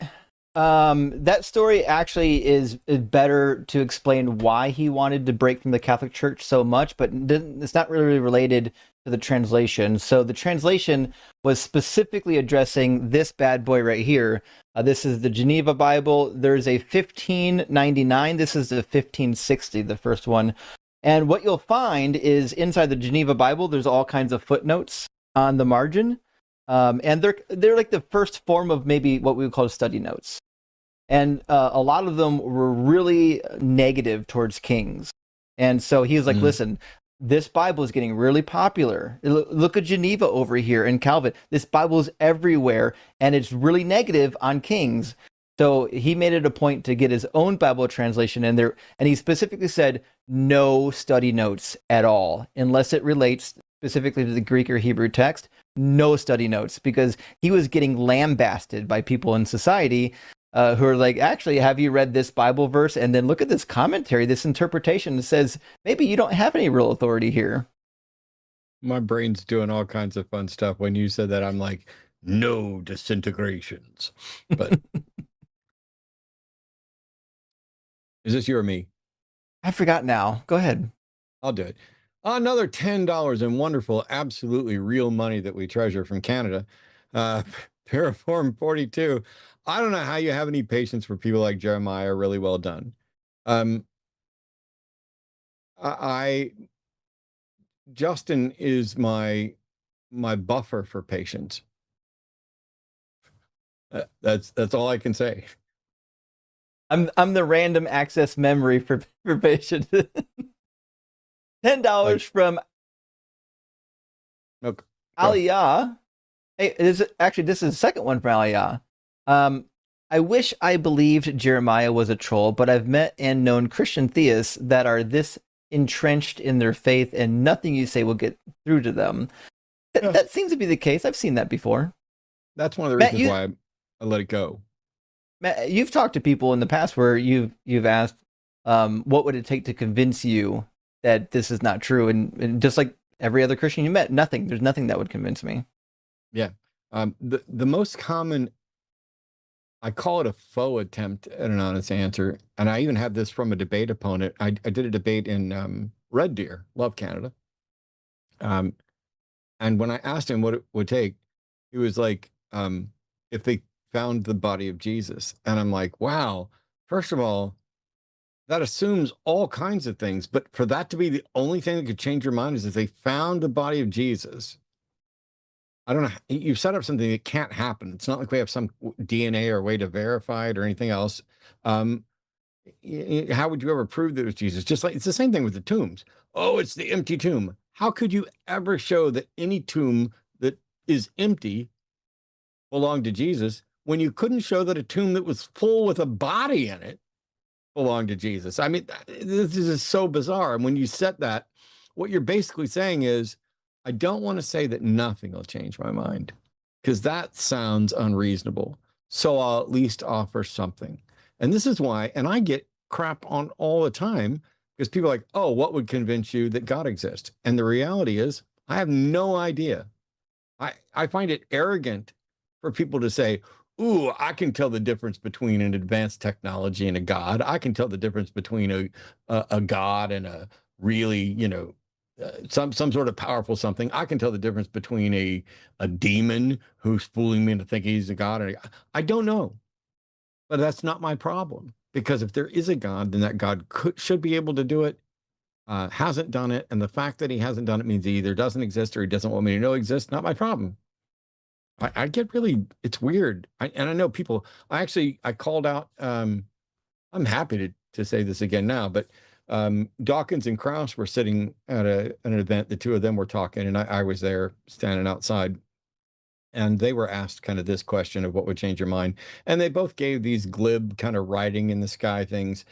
And I get why people do that.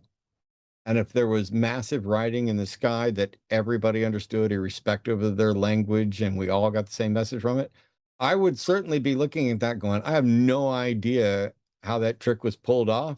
I have no idea if it was a God or not, but I'm not going to deny that it actually fucking happened. And instead, I went and, I talked to Krauss afterwards, and I was like, hey, here's my answer, and here's why. And I think I convinced him, but now I'm reluctant to even mention those guys or that they were ever reasonable about anything. So, I mean, who would guess that the transphobe would be hanging out with the pedo? All right. $10 from Alia. No, don't, Matt. He'll enjoy that too much. You got to edge him and deny him what he wants. Oh, this is probably about my deep throat comment. Make him write lines or get another job. People looking for punishment hate those things. Fair, true, and thank you. And 10 from Weston Campbell says, Thomas, I say you're gay homie almost every week, and Matt still doesn't notice or call me Umu? What's Umu? I think it's like uwu, but oh, okay. Uwu? Imagine two people helping you deconstruct, just utter a slur when frustrated and expose that you're a bigot. Yeah, this is what the love of Christ gets you. Remember, Matthew 5, I think, verse 22, Jesus says if you call somebody a fool, you're liable to the hellfire. What do you think he's going to be doing? Yeah. You're a fool. Ooh, you're in danger of hellfire. You're gay. Oh, Jesus is applauding? I know Republican Jesus was applauding for sure. That blonde-haired, blue-eyed dude. Yeah. Yeah, he's handing out guns to everybody who says it. $10 from Weston Campbell. Hey, Matt, if me and my atheist group of 6 use the F slur like Thomas, how exactly would we be kicked out of the atheist and secular community? I get you're the Pope of atheism, but how the secular? Oh, I'm the Pope of everything as far as I'm concerned. I don't know what was confusing about that, but I'm about to I'll tell you this. I'm not going to name a name because I'm holding off for a little while, and I'm not trying to stir up shit at the end of the show. There's a person who I saw doing what Justin and I and the rest of us do. I liked what he had to say. I thought he was good at it. I reached out and said, hey, would you have any interest in coming on the show? He did. Then before I had him on the show, somebody pointed out that he was a convicted and admitted perpetrator of child SA. He acknowledged it. He tried to defend himself. And my answer is really straightforward. I genuinely hope that he got help and is better and is no longer a risk to anybody else. I don't care about the specifics of the circumstance. I don't care if he has some way of rationalizing it, whatever else. This individual needs to fucking stop. If you care about the secular community at all, if you care about the progress on this, you need to stop doing live streams now. Because if you continue, all you're doing is telling people you care more about getting popular and getting a paycheck off YouTube than you do about the actual success of everything that's going on. I'm thrilled that you're a better person. You are never going to be able to get past that, to do any of the secular community any good. And every time I see you live, I will come into your chat and say so. So you might want to ban me preemptively. And while I'm not naming a name, I guarantee you, please, just please stop. I get that you think you're doing good, and you probably have done good, but now that the truth is out about what you've done, you can't do any good. You are only something for everyone to point to. Just stop. Anyway, that's my opinion. I don't get to enforce it. So there's your answer. I can't enforce it in anything other than calling it out. I think, did we read Weston Campbell's chat? Yeah. That was one I was replying to. That's one I'm The real answer, Weston, is if you are a fat, you can use the word fat. Hopefully that came through.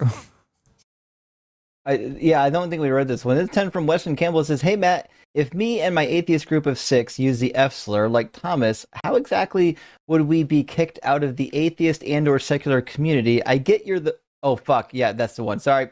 My bad. That's on me. I derailed it to someone who really, like, please, if you care, stop. All right. Continuing on.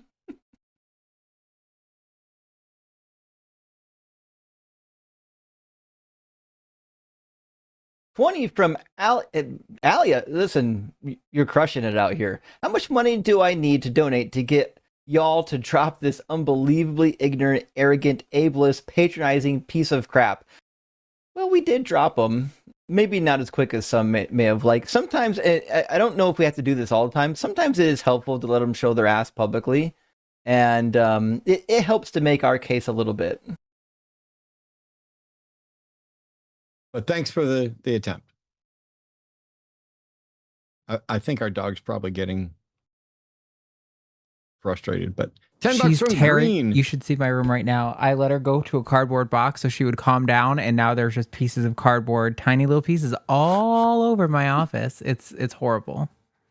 Well, if they're tiny enough, the shop vacs in the room next to yours will get it out later. Cheese maxing for Carlos Jose, hypocritical sociopath. Nice. Thanks, Green. And 10 from Lucifer the Cat. I am. You are the cat? I got questions. See, that's the thing is that a reference to I am, like God?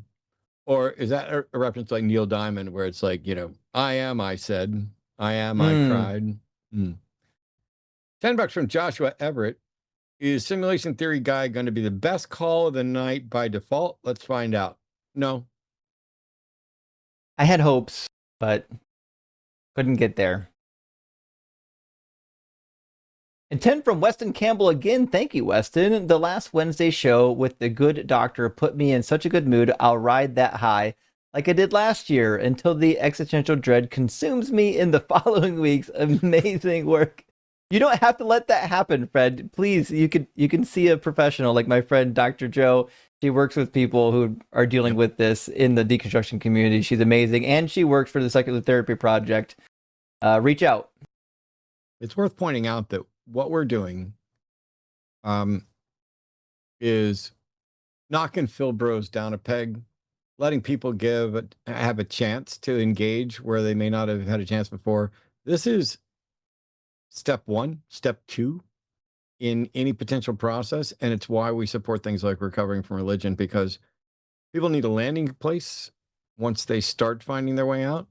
There's going to come a point where if somebody's actually going to deconstruct or find their way out, they're done arguing. They're done trying to defend their thing. Instead, they enter this genuine question asking mode, which is, I've been struggling with this.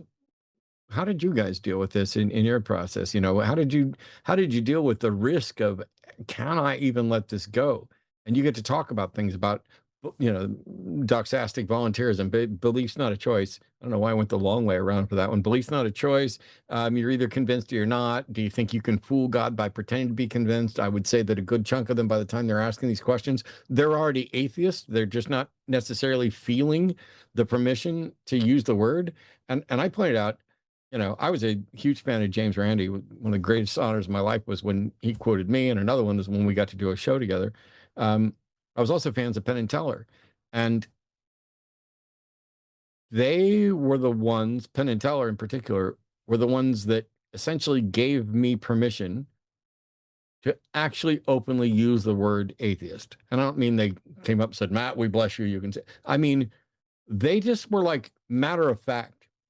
I remember Penn saying, in one of the shows, in one of the bits in one of the shows, he's like, we're a couple out and proud atheists. I think it was for their wonderful, wonderful, miraculous nylon healing fabric thing.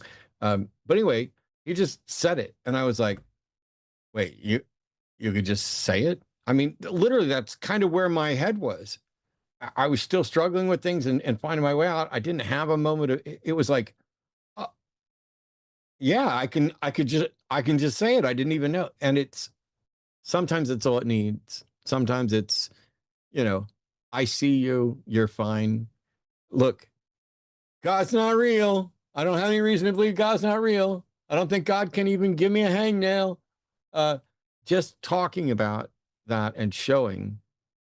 I've been doing this for 20 some odd years. If God was real, I'd think he'd either show up and use the platform to his advantage or take me the fuck out. I've had triple bypass. It's got to be pretty easy to take me out at this point. Instead, if God's real, he's either sending clueless buffoons or not stopping them from further embarrassing, him. But did we read the last one? The Atheist Mechanic. I wasn't sure. I'm doing if it we now. did from. I appreciate the show tonight. I was saddened to learn my neighbor, blah, blah, blah. Sorry, Missed this it. is the one I was wondering if we didn't read. I want to make sure we got it. We did not. Okay, do this one first. $10 from Joshua Everett. Sim theory was a bust. Can scientifically supernatural clear the very low bar for caller quality today? Let's find out. Yeah. And 10 from the atheist mechanic. I appreciate the show tonight. I was saddened to learn that my neighbor, a dear friend, passed away this morning. F cancer. I agree. Fuck cancer. It's a horrible, horrible situation. And a God that would invent biology so that babies and people would be cut short in their life from cancer is evil. $10 from the atheist mechanic. Also, I'm incredibly grateful to this community from the hosts, those in chat. You all are amazing. Thank you very much. And thanks for the super chats, Ed. And 10 from Wes Campbell again says, I'm just genuinely confused about that 4-hour video. I have Christians who support me in keeping the separation of church and state, shunning racists, though I agree until they rehabilitate. I might not fully understand what Wes is talking about. Do you know? So I would think the 4-hour video is the 4-hour live that I did on my channel responding to Britt Hartley's 1-hour response to my claim that spirituality is nonsense. But I don't know. Like, I'm happy to work alongside believers on it. Matter of fact, one of my favorite examples was the Reverend Barry Lynn, who's the former director of, or president of, I don't know what the actual title was, but Americans United for Church-State Separation. And we were both at the Secular Student Alliance event, and he spoke right before me. We had a great conversation. Despite what people think, I don't talk just to hear myself speak. I don't hate everybody who disagrees with me. I don't block everybody who disagrees with me. I do look out for my own whole things, but I got up and the first thing I said when I got on stage is how much I love Barry Lynn. And I was like, my mission is to, if in fact if religions are not true, I want to help free every person on the planet from those beliefs. But I want to free Barry Lynn last because I need a believer who agrees with me on church-state separation to work towards that goal. And I'm like, so your soul is safe until we fix everything else. And we got on great.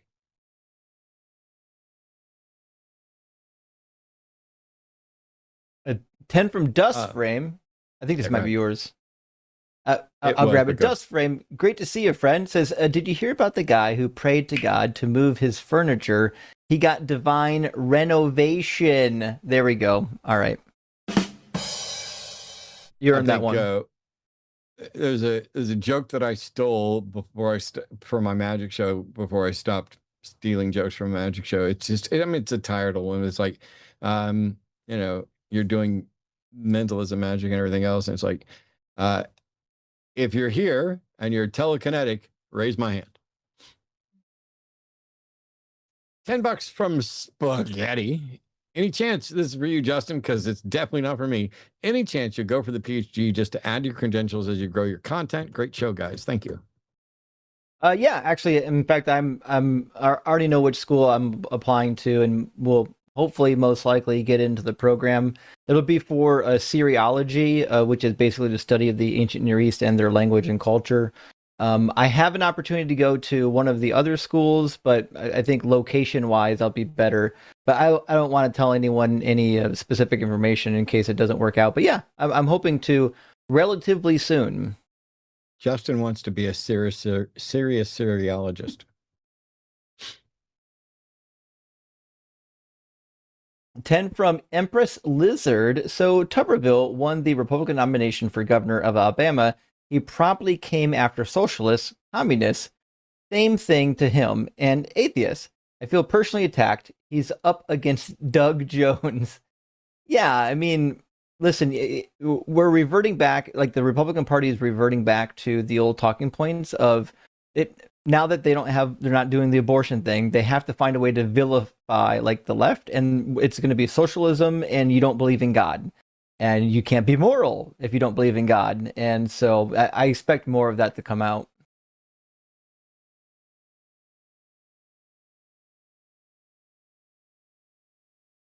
$10 from Marioski. I want to talk about the atheist atrocities fallacy. I find it to be very shitty and dishonest gotcha from theists who like to bring up the Soviet Union or other 20th century communist regimes. Yeah, they're like, oh, Mao killed so many, and all these atheist regimes, they've done so much harm. First of all, even if they did, that tells you nothing at all about where the truth is. If we've learned anything, we've learned that any community, secular, atheist, whatever, has the capacity to have some absolutely vile, disgusting people in it. We have a number of sex pests in the broader community who have, some have been removed, some have managed to get away with it.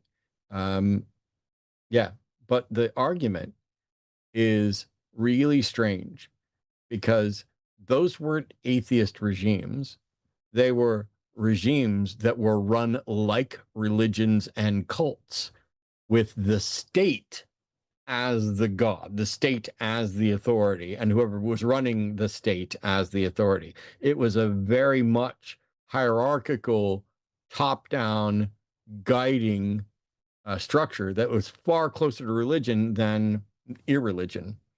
And so, yeah, they're terrible arguments, and it's just an attempt to do like guilt by association. You might as well be suggesting that Hitler had a mustache and he was bad. Justin and I have mustaches as well, and so that proves we're bad.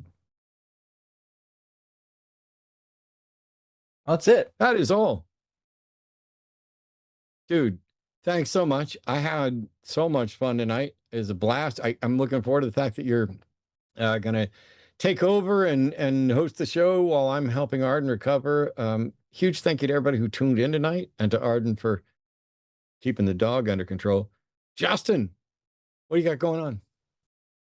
Well, I'll be debating as per usual Friday. Friday is our long, spicy night, so definitely check out Deconstruction Zone, or if you just want to see debates, check out DZ Debates. I am going to be uploading non-debate content on my main channel, but there's a lot of people who just want debates. That's going to be DZ Debates. And Matt, I always have fun getting to chat Bible with you and getting to dig into some of the callers' claims. And as per usual, none of these Christians have read the book. It's wild, and it's funny, and this is as nice as I can be after a show. I get it, because I read it multiple times while I was a believer, and I read it after. And our friend Seth Andrews did a talk once called about his God glasses. And there's something fundamental when you are in it, when you have been taught not to question, when you have been told that your struggles and your difficulties and your concerns, if you even have them, sometimes it preempts your ability to even see problems in the text because it frames it in a particular way where you miss the obvious. And you'll buy into bad apologetics. Ooh, God needed to tell people that it was okay to have slaves because he couldn't just ban it outright. Why not? He's God. If he can ban shellfish, yeah. Oh, your God seems to be much more weak and feeble. And it was things like that that helped me become aware. But you think you've read it. But what you did was you let your eyes pass over the page with your God glasses on, just assuming that whatever didn't make sense to you, whatever might not have felt right, or whatever could have been problematic, must by definition be a good thing. There's no way God is the corrupt one. And so these people are calling, they're like, I read the Bible, I know the Bible, and some of them do. But also, if you read the Bible, you find out that Satan knows Scripture.